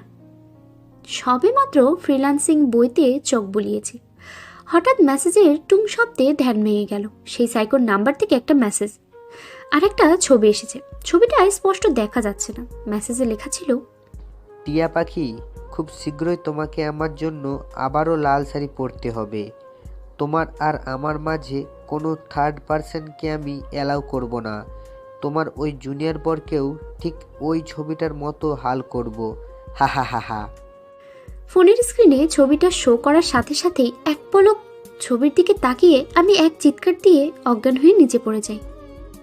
আমার সবেমাত্র চোখ লেগে আসছিল, হঠাৎ সিনিয়র বেবি চিৎকারে তড়িঘড়ি করে উঠে দেখি সিনিয়র বেবি মেঝেতে অজ্ঞান হয়ে পড়ে রয়েছে। আমি কি করব বুঝে উঠতে পারছি না। এত রাতে মমকেও ডাকা ঠিক হবে না ভেবে নিজেই সিনিয়র বেবির কাছে গেলাম। সিনিয়র বেবি, কি হলো তোমার? কিছুক্ষণ আগেও তো ভালো ছিলে, হঠাৎ কি হয়ে গেল? আমি সিনিয়র বেবির মুখে পানি ছিটা দিতে দিতে ভাবতে লাগলাম। সিনেমায় দেখতাম নায়িকারা প্রেগনেন্ট হলে অজ্ঞান হয়ে পড়ে যেত। ও মাই গড, তার মানে কি সিনিয়র বেবি প্রেগনেন্ট হয়ে গেল? আমার এমন আকাশ কুসুম ভাবনার মধ্যে সিনিয়র বেবির জ্ঞান ফিরল। সিনিয়র বেবি, ঠিক আছো তুমি? কি হয়েছিল তোমার? হঠাৎ করে জ্ঞান হারলে কেন? কাটা কাটা হাত সায়ান। কিসের কাটা হাত, আর কোথায়? ওই সাইকো, ওই সাইকো একটা কাটা হাতের ছবি পাঠিয়েছে। আর ওই কাটা হাত আর কারো নয়, স্বয়ং আমার আম্মুর। আম্মুর অনামিকা আঙ্গুলে যে আংটিটা দেখছো, এইটা এইটা আমার জমানো টাকা দিয়ে আম্মু আব্বুর বিবাহ বার্ষিকীতে আম্মুকে আমি গিফট করেছিলাম। আমার স্পষ্ট মনে আছে, আমরা যেদিন ট্যুরে যাওয়ার জন্য বের হয়েছিলাম, তখন আম্মু এই আংটিটা পরেছিল। এরপর আর কিছু বলতে পারলাম না। বলার আগেই ওই সাইকোর নাম্বার থেকে কল আসলো। আমি কল রিসিভ করতেই ফোনের অপর প্রান্ত থেকে মিহি একটা কণ্ঠস্বর ভেসে আসলো। হয়তো লোকটা ভয়েস চেঞ্জ করে কথা বলছে, যাতে আমি চিনতে না পারি। টিয়া পাখি, এতক্ষণে নিশ্চয়ই বুঝতে পেরেছো কাটা হাতটা আমার শাশুড়ি মানে তোমার আম্মুর। বিশ্বাস করো পাখি, আমি তোমার আব্বু আম্মুকে মারতে চাইনি, কিন্তু কি করতাম বলো? ওদেরকে বারবার বোঝানোর পরেও তারা বুঝতে চায়নি। তারা তো তোমাকে আমার হাতে দিতে চায়নি, তাই তো তাদেরকে করুণ পরিস্থিতির শিকার হতে হলো। খুব শীঘ্রই তোমার ওই জুনিয়র বরের ও এমন অবস্থা হবে, তোমার আর আমার মাঝে যে আসবে তার ঠিক ওই অবস্থাই হবে। কে আপনি? কাপুরুষের মতো লুকিয়ে রয়েছেন কেন? সাহস থাকলে সামনে এসে চোখে চোখ রেখে কথা বলুন। আমিও আপনার সাহস দেখতে চাই। উপস পাখি, তোমার সেই রাগ জেদ ঠিক আগের মতোই রয়ে গেছে। আসবো তো পাখি, খুব শীঘ্রই তোমার সামনে আসবো, তবে বিয়ের শেরওয়ানি মাথায় পাগড়ি পরে। কিন্তু তার আগে তোমার জুনিয়র বরকে তার নির্দিষ্ট জায়গায় পৌঁছে দিতে হবে তো। তোর সেই চাওয়া কখনোই পূরণ হবে না। সায়ানের গায়ে হাত তোলা তো দূরের কথা, ওর দিকে তাকিয়ে দেখ। ট্রাস্ট মি, আমি তো চোখ তুলে নিয়ে লুডো খেলবো। হা হা হা হা, আমি তো ভয় পেয়েছি পাখি। জুনিয়র বরের প্রতি এত ভালোবাসা, ও মাগো টুরু লাভ। এটুকু বলেই টুট টুট শব্দ করে কল কেটে গেল। সিনিয়র বেবি, কি ব্যাপার বলো তো? আমাকে ভালো টালো বেশি হলে নাকি? আমাকে মারার কথা বলতে এত হাইপার হয়ে গেল যে? সায়ানের প্রশ্নের উত্তর না দিয়ে চুপচাপ গিয়ে বিছানায় শুয়ে পড়লাম। সিনিয়র বেবি, কথা বলছো না কেন? শরীর খারাপ লাগছে? মমকে ডেকে দিব?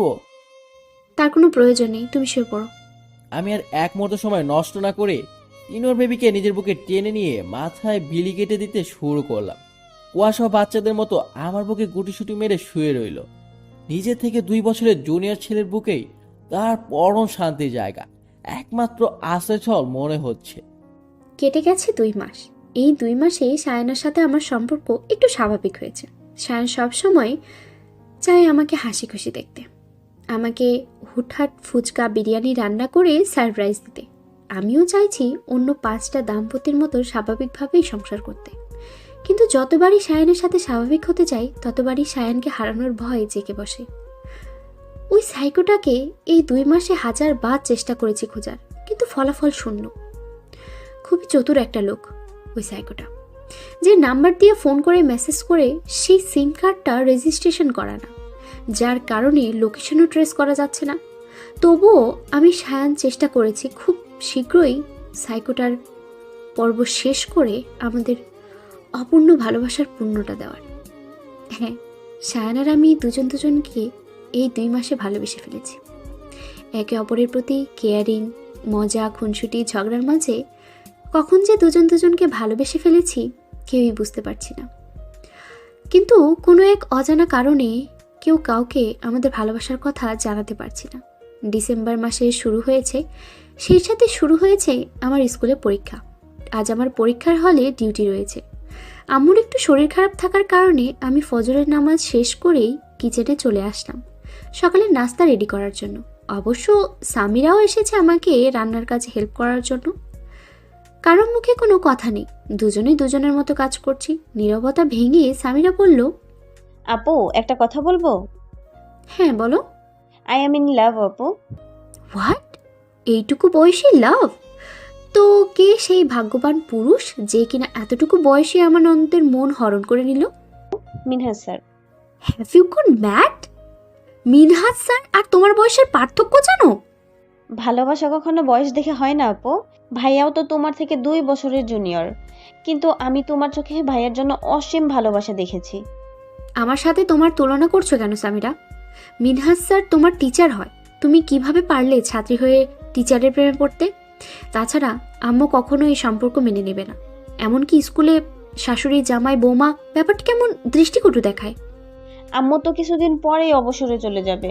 আমারও এসএসসি পরীক্ষা শেষ হলে আমি ওই স্কুল থেকে চলে আসব। তখন তো আমাদের টিচার স্টুডেন্টের সম্পর্ক থাকবে না। আমি তো তোমার কাছে এতদিন কিছুই চাইনি। প্লিজ আপু, আমার এই চাওয়াটুকু পূরণ করো। ঠিক আছে, দেখছি আমি কি করা যায়। লাভ ইউ আপু। Love you too. রান্নার পর্ব শেষ করে সকাল সকাল নাস্তা সেরে স্কুলে যাওয়ার জন্য রেডি হচ্ছি। এমন সময় সায়ান এসে আমাকে পেছন থেকে জড়িয়ে ধরে। ব্যাপারটা আমি এনজয় করলেও সায়ানকে বুঝতে না দিয়ে গরম চোখে বললাম, সায়ান কি শুরু করেছ? দেখছো তো রেডি হচ্ছি। ইদানিং তোমার না খুব সাহস বেড়ে গেছে। আমি যে তোমার সিনিয়র, এটা কি তুমি ভুলে গিয়েছো? সিনিয়র হও বা জুনিয়র হও, তুমি আমার বিয়ে করাবো, আমার অধিকার আছে তোমাকে হাক করার। আমি আমার বউকে হাক করছি, অন্য কাউকে তো করিনি। কি আর করবো বলো, ঘরে এত সুন্দরী বউ দেখলে শুধু আদর করতে মন চায়। অবশ্য তুমি যদি চাও সাইফাতুল মুনতাহাকে পটিয়ে তার সাথে বাকি কথাটুকু আর সম্পূর্ণ করতে পারলাম না। তার আগে কুয়াশা আমার গাল চেপে ধরে বলল, আর একবার যদি তোমার মুখে সাইফাতুল মুনতাহা নামটা শুনেছি, তোমার ঠ্যাং ভেঙে রুমে বসিয়ে রাখবো, বলে দিলাম। তাহলে ভালোবাসি কথাটা বলে দাও। সব কথা বলে না হৃদয়, কিছু কথা বুঝে নিতে হয়। তাহলে কি ধরে নিব তুমি আমাকে ভালোবাসো সিনিয়র বেবি? আমি কোনো রেসপন্স না করে স্কুলের উদ্দেশ্যে রওনা দিলাম। 10টা থেকে পরীক্ষা শুরু হবে, কিন্তু খাতার ফর্মালিটি পূরণ করার জন্য 9:45-এই সময় খাতা দিয়ে দেওয়া হয়েছে। যথারীতি 10টা থেকে 1টা পর্যন্ত ডিউটি শেষ করে অনেক ক্লান্ত থাকায় ক্যান্টিনে চলে গেলাম। কিন্তু ক্যান্টিনে গিয়ে এতদিন পরে আবার তাকিয়ার দেখা পাবো ভাবিনি। আর আশ্চর্য করা বিষয় হলো, তাকিয়ার সাথে একটা হুডি পরার লোক রয়েছে। যদিও এখন ডিসেম্বর মাস, তবুও শীতের তেমন তীব্রতা নেই। সারাক্ষণ হুডি পরে চোখ মুখ ঢেকে রাখার মতো শীত এখনো আসেনি। তাহলে কি এই হুডি পরা লোকটা কোনোভাবে নিজেকে আড়াল করতে চাইছে? আমি ভাবতে লাগলাম, এই লোকটাই সেই সাইকো নয় তো, যাকে আমি দীর্ঘ 2 মাস ধরে খুঁজছি। কি হতে পারে এই সাইকোট লোকটা? শানুন, কি হচ্ছে? কি শুরু করেছো? আমাকে রান্না করতে দেবে নাকি গরম খুন্তির ছেঁকা দিব? তোমার যা ইচ্ছা তাই করো, তবু আজ তোমাকে ছাড়ছি না আমি। আর কত বালাই বালাই করবে আমার থেকে? মম কি বলেছে শোনোনি? তার চাকরি জীবন থেকে অবসরের পেছনে এখন একজন খেলার সাথে প্রয়োজন। এই মুহূর্তে তার নাতি নাতনি লাগবে। আমি কিন্তু আজ তোমার কোনো অজুহাতই শুনবো না। এতদিন তোমার কাছাকাছি গেলেই ওই সাইকোটার অজুহাত দিয়েছো, কিন্তু এখন তো ওই সাইকোটা 14 শিখের ভাত খাচ্ছে। সত্যি তোমার বুদ্ধির প্রশংসা করতে হয় সিনিয়র বেবি। তুমি শিক্ষিকা না হয়ে গোয়েন্দা হলে ভালো হতো, 1-2তে সব কেস সলভ করে দিতে পারতে। সেদিন তোমার বুদ্ধির জন্যই ওই সাইকোটা সহ তাকিয়ে আজ জেলের ভাত খাচ্ছে। সেদিন ক্যান্টিনে তাকিয়ার সাথে ওই হুডি পরার লোক দেখে আমার প্রথম থেকেই সন্দেহ হচ্ছিল যে এই সেই সাইকো লোকটা। পরে দুইজনের মধ্যে কথা কাটাকাটি দেখে আমার সন্দেহ গাঢ় হয়। আমি আর একটু এগিয়ে গিয়ে শুনতে পেলাম তাকে ওই হুডি পরা লোকটাকে বলছে, আসলে তুমি কখনোই আমাকে ভালোবাসোনি, দিনের পর দিন আমাকে ব্যবহার করে এসেছো। শুধুমাত্র তোমার কথায় আমি সেদিনের সায়ানের ঘোলের মধ্যে নেশাজাতীয় দ্রব্য মিশিয়ে ওকে জোর করে খাইয়েছিলাম। ওর গাড়িতে অ্যাক্সিডেন্ট না হওয়ার পরেও দিনের পর দিন ওকে ব্ল্যাকমেল করে ওর থেকে হাজার হাজার টাকা নিয়ে তোমাকে দিয়েছি। দেখো, আমার বিয়ে হয়েছে তো কি হয়েছে, তুমি বললেই আমি এক্ষুনি রিয়ানকে ডিভোর্স দিয়ে দিব। তারপর আমরা দুজন নতুন করে সংসার শুরু করব। হা হা হা হা, পাগল হয়ে গেছো তুমি। তুমি ভেবেছো আমি এত কিছু করেছি তোমাকে বিয়ে করার জন্য? নো ডেয়ার, আমার কাছে তুমি শুধু একটা দাবার গুটি ছিলে আমার ভালোবাসার কাছে পৌঁছানোর জন্য। এখন শুধু ওই জুনিয়রকে শেষ করতে পারলেই আমার রাস্তা ক্লিয়ার। আমি থাকতে কখনোই তোমার চাওয়া পূরণ হবে না। তুমি কি ভেবেছো এই তাকিয়ার সাথে ছলনা করে পার পেয়ে যাবে? তুমি আমার না মানে আর কারোই না। তুমি এতদিন যে যে অপকর্ম করেছো, কুয়াশার বাবা মাকে মেরেছো, এর সব প্রমাণ আমার কাছে আছে। আমি এক্ষুনি সেসব প্রমাণ পুলিশের হাতে তুলে দেব। আপনাদের আর কষ্ট করে পুলিশের কাছে যেতে হবে না ম্যাডাম, আমরা নিজেরাই আপনাদেরকে নিতে চলে এসেছি। পুলিশ থেকে তাকিয়া আর ওই হুডি পরার লোকটা চমকে উঠে বলল, আপনারা এখানে? জি, আমরা এতক্ষণ আপনাদের সমস্ত কথা আমরা শুনেছি, তাই আলাদা করে কোনো প্রমাণের প্রয়োজন নেই। এবার চলুন আমাদের শ্বশুর বাড়ি। পুলিশ তাকিয়া আর ওই সাইকোকে নিয়ে যাবে সেই মুহূর্তে আমি বললাম, দাঁড়ান অফিসার, আমিও দেখতে চাই কে আমার সাইকো প্রেমিক, যে কিনা আমার জন্য আমার বাবা মার খুন পর্যন্ত করতে দ্বিধাবোধ করেনি। আপনি কে? আমি কুয়াশা, আমি আপনাদের ইনফর্ম করেছিলাম এখানে আসার জন্য। ঠিক আছে ম্যাম, অনেক অনেক ধন্যবাদ আপনাকে, বিশেষ করে ভিডিও ক্লিপটা আমাদের দেওয়ার জন্য। ইটস ওকে, আপনারা বরং আমার একতরফা সাইকো প্রেমিকের হুডিটা একটু তুলে দিন, আমার অনেক দিনের ইচ্ছে তাকে দেখার। তারপর একজন পুলিশ অফিসার ওই সাইকোটার হুডি সরাতেই পরিচিত একটা মুখ দেখে থমকে গেলাম। মুখ থেকে আপনা আপনি বেরিয়ে গেল, মিনহাজ স্যার আপনি? হ্যাঁ কুয়াশা, আমি। বিশ্বাস করো কুয়াশা, আমি যা করেছি তোমাকে পাওয়ার জন্য করেছি। অন্য কোনো স্বার্থ ছিল না আমার। এখন আমি বুঝতে পারছি আপনি কেন আমার বিয়েতে উপস্থিত ছিলেন না, কেন সেই দিন বলেছিলেন চোখের সামনে নিজের ভালোবাসার মানুষকে অন্যের হতে দেওয়ার সাহস আমার ছিল না। ছি, আমার তো ভাবতেই ঘৃণা হচ্ছে একটা মানুষ কিভাবে এতটা নিচে নামতে পারে। আপনাকে আমি বিশ্বাস করেছিলাম, আর আপনি এইভাবে আমার বিশ্বাসের প্রতিদান দিলেন। অফিসার, এক্ষুনি আমার সামনে থেকে এই দুইজনকে নিয়ে যান, না হলে আমি এদেরকে খুন করে বসবো। বলার সাথে সাথে তাকিয়ে এসে আমার পা জড়িয়ে ধরলো। তাকে কি করছো? পা ছাড়ো বলছি, না হলে কিন্তু আমি তোমাকে লাথি মেরে ফেলে দেবো। তোমার যা ইচ্ছে করো, তবুও আমাকে পুলিশে দিও না প্লিজ।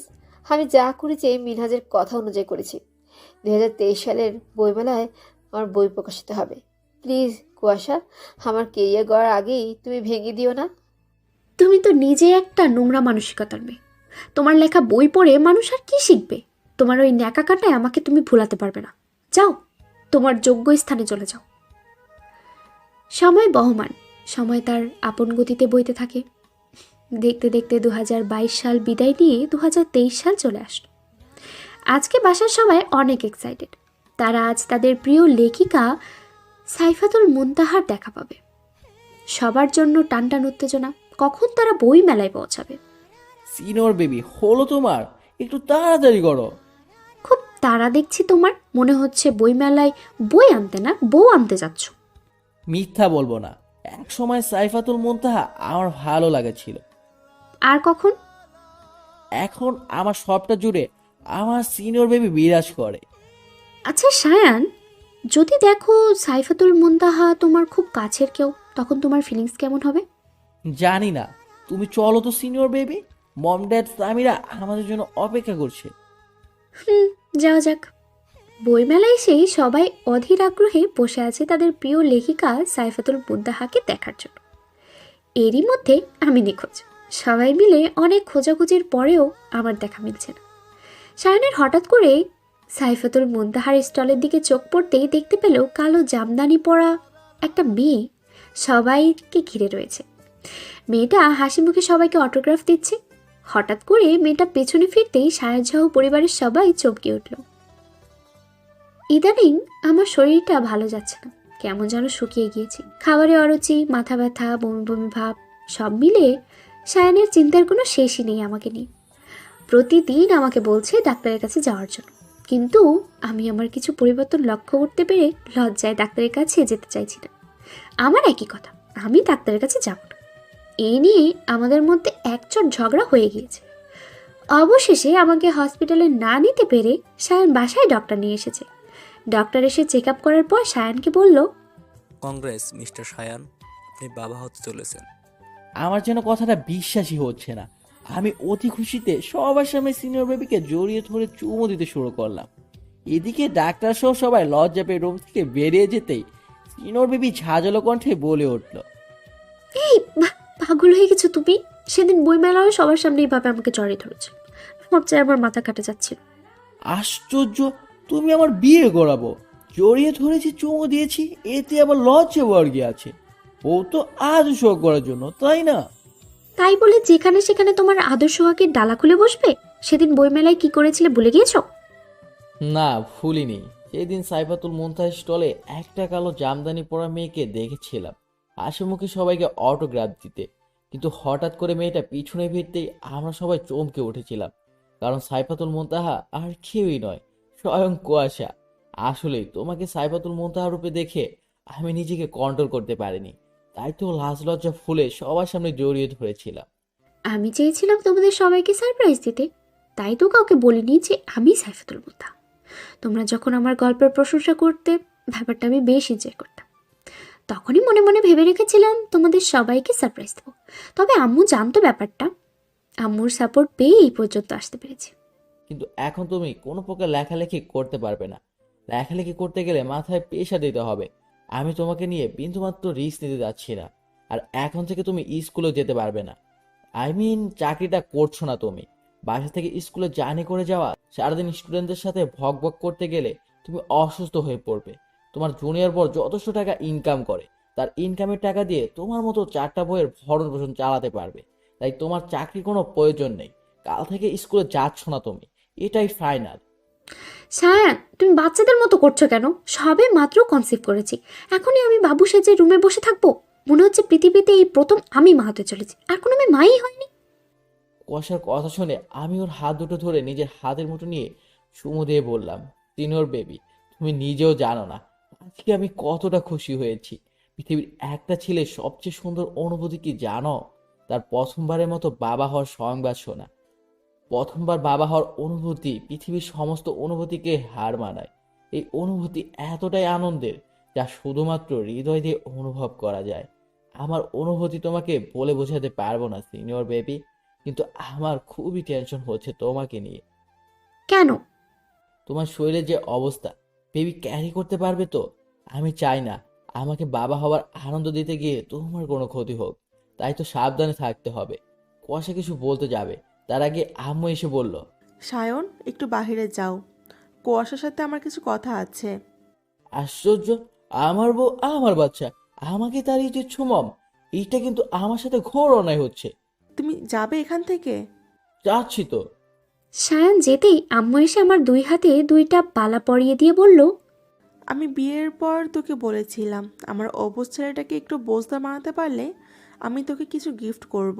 আমি জানতাম তুই পারবি, তাই তো সেই দিন এই বাড়া জোড়া বানাতে দিয়েছিলাম। আজ তুই এত ভালো একটা খুশি সংবাদ দিলি, তাই আজ তোর জন্য তোর জিনিস তোকে দিয়ে দিলাম। জানিস তো মা, তোর বাবা অনেক খুশি হয়েছে, তাই তো সে দাদু হওয়ার সংবাদ শুনেই বাজার করতে চলে গিয়েছে। আজ নাকি তোকে নিজের হাতে রান্না করে খাওয়াবে। সত্যি আঙ্কেল আমাকে মেনে নিয়েছে? হ্যাঁ, কিছুদিন পর নাতি নাতনি আসবে, তার দল ভারী করতে হবে, সেই আশাতেই মেনে নিয়েছি। এই কি কুয়াশা, রান্না করছিস কেন? এত সুখ আমার কপালে সইবে তো আম্মু? পাগলি মেয়ে, এত কান্না করার কি আছে? আমি বলেছিলাম না, দেখিস একদিন সব ঠিক হয়ে যাবে। এখন একটু রেস্ট কর, আসছি আমি। ঠিক আছে আম্মু। রাতে খাবার টেবিলে বসে আমার চক্ষু চড়ক কাজ। আঙ্কেল একা হাতে 7টা আইটেম রান্না করেছে আমার জন্য। আমি টেবিলে বসতেই আঙ্কেলের প্লেটে ভাত বেড়ে আমার মুখে এনে লোকমা ভাত দিয়ে বললেন, তুমি না সেদিন বলেছিলে তোমারও ইচ্ছে হয় সবার সাথে বসে খেতে, তোমার শ্বশুর শাশুড়ির মাঝে তোমার বাবা মাকে খুঁজে পেতে চাও। বিয়ের পরে মীরার মধ্যে তোমার মাকে খুঁজে পেয়েছো, আর আজ থেকে আমি তোমার বাবা। এখন থেকে প্রতিদিন আমি তোমাকে খাইয়ে দিব, যেইভাবে রোজ সামিরাকে খাইয়ে দেই, যদি তোমার কোনো আপত্তি না থাকে। না না আঙ্কেল, আমার আপত্তি থাকবে কেন? এই মেয়ে, তুমি আমার মেয়ে হলে আমি তোমার আঙ্কেল হই কিভাবে, বাবা হই আমি তোমার, বুঝলে মেয়ে? ঠিক আছে বাবা। দেখতে দেখতে কেটে গেল 9 মাস। এই মাসে বাড়ির প্রত্যেকটা সদস্য আমার কেয়ার করেছে। সায়ন প্রতি মাসে আমাকে চেক আপ থেকে শুরু করে খাওয়ানো, গোসল করানো সবটাই করেছে। আমার কেয়ারে বিন্দুমাত্র ত্রুটি রাখতে চায়নি সায়ন। প্রতিদিন অফিস থেকে ফিরেই প্লেট ভর্তি ফলমূল নিয়ে আসে খাওয়ার জন্য। আমার মধ্যে ইদানিং অনেক পরিবর্তন হয়েছে। হাত পা ফুলে গেছে, চেহারার মধ্যে কেমন যেন ফ্যাকাশে একটা ভাব এসেছে। নিজেকে সবসময় ঢিলাঢালা ম্যাক্সিতে আবৃত করে রাখি। এই তো সেদিন সামিরা মজার ছলে জিজ্ঞেস করছিল, আচ্ছা আপু, আমরা তো পেট ভরে ভাত খেলেই নড়তে চড়তে পারি না, সেইখানে তুমি একটা বেবি কিভাবে ক্যারি করছো? তোমার কষ্ট হচ্ছে না? জানো সামিরা, আমার আম্মু একটা কথা বলতো, গাছের কাঁঠাল নাকি কখনো গাছে ভার হয় না। আজ সেই কথাটার অর্থ বুঝতে পারলাম। অর্থাৎ মায়েদের কাছে সন্তানের ওজনকে ওজনই মনে হয় না, নিমিষেই ক্যারি করা যায়। আজকে আমি বুঝতে পারছি মা ডাক শোনা এতটা সহজ নয়। তবে তোমার ভাইয়া যা করে, মনে হয় প্রেগনেন্ট আমি নয়, বরং সে হয়ে যায়। পৃথিবীতে সবচেয়ে ভাগ্যবতী মেয়েকে জানো, যার একজন কেয়ারিং হাজবেন্ড আছে। আর আমি সেই ভাগ্যবতীদের মধ্যেই একজন, যে কিনা সায়ানের মতো এমন একজন স্বামী পেয়েছি। তোমাদের ভালোবাসা সারা জীবন অটুট থাকুক আপু। রাত 2:30 চারিদিকে শুনশান নীরবতা। সায়ান ঘুমিয়ে গিয়েছে। ছেলেটা বড্ড পাগল। এই কয় মাসে আমার চিন্তায় সায়ানের ঘুম হারাম হয়ে গিয়েছে। কত রাত যে আমার পাশে বসে নির্ঘুমে কাটিয়েছে তার ঠিক নেই। সেই সব কথা ভাবতেই নিজেকে ভাগ্যবতী মনে হয়। আমার ঘুম ভেঙে যাওয়ায় হুমায়ুন আহমেদের কোথাও কেউ নেই গল্পটা পড়ছিলাম। হঠাৎ করেই পেইন ওঠে। এদিকে সায়ানের ঘুমন্ত চেহারা দেখি। সায়নকে না ডেকে দাঁত কামড়ে ব্যথা সহ্য করতে নেই। এক পর্যায়ে ব্যথা সহ্য করতে না পেরে অজ্ঞান হয়ে যায়। ভোর রাতে আমার ঘুম ভাঙতেই দেখি কুয়াশা মেঝেতে অজ্ঞান হয়ে পড়ে রয়েছে। কুয়াশার এই অবস্থা দেখে আমার যেন পাগল পাগল অবস্থা। তাড়াতাড়ি করে কুয়াশাকে হসপিটালে নিয়ে যাই। প্রায় 1 ঘন্টা যাবৎ ওটির সামনে সবাই অপেক্ষা করছি। অবশেষে সবার অপেক্ষার অবসান ঘটিয়ে ডক্টর এসে বললেন, কংগ্রেস মিস্টার, আপনি টুইন বেবির বাবা হয়েছেন। বাচ্চারা সুস্থ আছে। আর আমার সিনিয়র বেবি কেমন আছে? মানে? আমার ওয়াইফ কেমন আছে? সরি মিস্টার, তার অবস্থা খুবই ক্রিটিক্যাল। আপনারা রোগীকে অনেক দেরি করে হসপিটালে নিয়ে এসেছেন। কোনো মতো নিঃশ্বাস চলছে আর কি। গিয়ে দেখা করতে পারেন। আমি কেবিনে প্রবেশ করতে দেখতে পেলাম কুয়াশার মৃতদেহটা বেডে পড়ে রয়েছে। কুয়াশাকে এই অবস্থায় দেখে আমার কলেজে মোচড় দিয়ে উঠল। আমাকে দেখে কুয়াশা কাবা কাবা কণ্ঠে বলল, সায়ন দেখো, তোমার ইচ্ছে পূরণ হয়েছে, আমাদের টুইন মেয়ে হয়েছে। তুমি আমার মেয়েদের দেখে রেখো সায়ন। তোমার সাথে আমার আর পথ চলা হলো না সায়ন, আমাদের ভালোবাসা এখানেই শেষ হয়ে গেল। না সিনিয়র বেবি, আমাদের ভালোবাসা এইখানে শেষ নয়। তোমার সাথে আরো বছর বাকি আছে আমার। তোমার কিছুই হবে না সিনিয়র বেবি, আমি কিছু হতে দেবো না তোমার। সায়ন, শেষবারের মতো আমাকে একটু জড়িয়ে ধরবে? শেষবারের মতো একবার সিনিয়র বেবি বলে ডাক দেবে? তোমার মুখে সিনিয়র বেবি শব্দটা শুনতে যে আমার বড্ড ভালো লাগে। সায়ন আমাকে জড়িয়ে ধরতেই আমার 2 চোখের পাতা এক হয়ে গেল। নিঃশ্বাস চলাচল বন্ধ হয়ে গেল। ডক্টর এসে পালস চেক করে বলল, শি ইজ নো মোর। বাবা বাবা, কি হয়েছে আমার রাজকন্যাদের? তোমার সিনিয়র বেবি মেরেছে আমাদের। সিনিয়র বেবি খুব সাহস বেড়ে গিয়েছে। তোমরা দাদুর কাছে যাও, এক্ষুনি আমি সিনিয়র বেবিকে বকে দিচ্ছি। না, আমাদের সামনে বকা দাও। তোমাদের সামনে বকা দেওয়া যাবে না সোনা, তোমরা দাদুর কাছে যাও, আমি ঠিক সিনিয়র বেবিকে বকে দেব। বাপ বেটি মিলে আমার নামে কি বদনাম দেওয়া হচ্ছে শুনি? সিনিয়র বেবি, তুমি আমার রাজকন্যাদের মেরেছো কেন? তোমার মেয়েরা কি করেছে জানো? বাবা নামাজ পড়তে বসেছে আর তোমার গুণধর মেয়েরা তার পিঠের উপরে উঠে বসে রয়েছে। একেবারে হয়েছে তোমার মতো। বাবা ভালো হলে তার মেয়েরাও ভালো হতো, আর আমার হয়েছে যত জ্বালা। এদিকে 2টা মেয়েকে সামলাতে হবে আর অন্যদিকে তাদের বাবাকেও সামলাতে হবে। এই 5 বছরেও তোমার কোনো পরিবর্তন হলো না সায়ন। সেই আগের মতোই বাচ্চাটাই রয়ে গেছো, অথচ নিজের এখন 2টা বাচ্চার বাপ। উফ! তুই বাচ্চার বাপ হলেও ভালোবাসা কিন্তু আগের মতোই রয়েছে, সারা জীবন এমনই থাকবে। হ্যাঁ, জানা আছে তোমার ভালোবাসার নমুনা। 5 বছর আগে একটা দুঃস্বপ্ন দেখেছিলে, আমি মারা গিয়েছি। 5 বছর আগের একটা দুঃস্বপ্ন, অথচ এখনো সেই স্বপ্নের কথা মনে পড়লে আমাকে হারানোর ভয়ে চোখের পানি ফেলে একাকার করে দাও। তুমি কি ভেবেছিলে আমাদের ভালোবাসা শেষ হয়ে যাবে? জি না মিস্টার, আমাদের ভালোবাসা এখানেই শেষ নয়।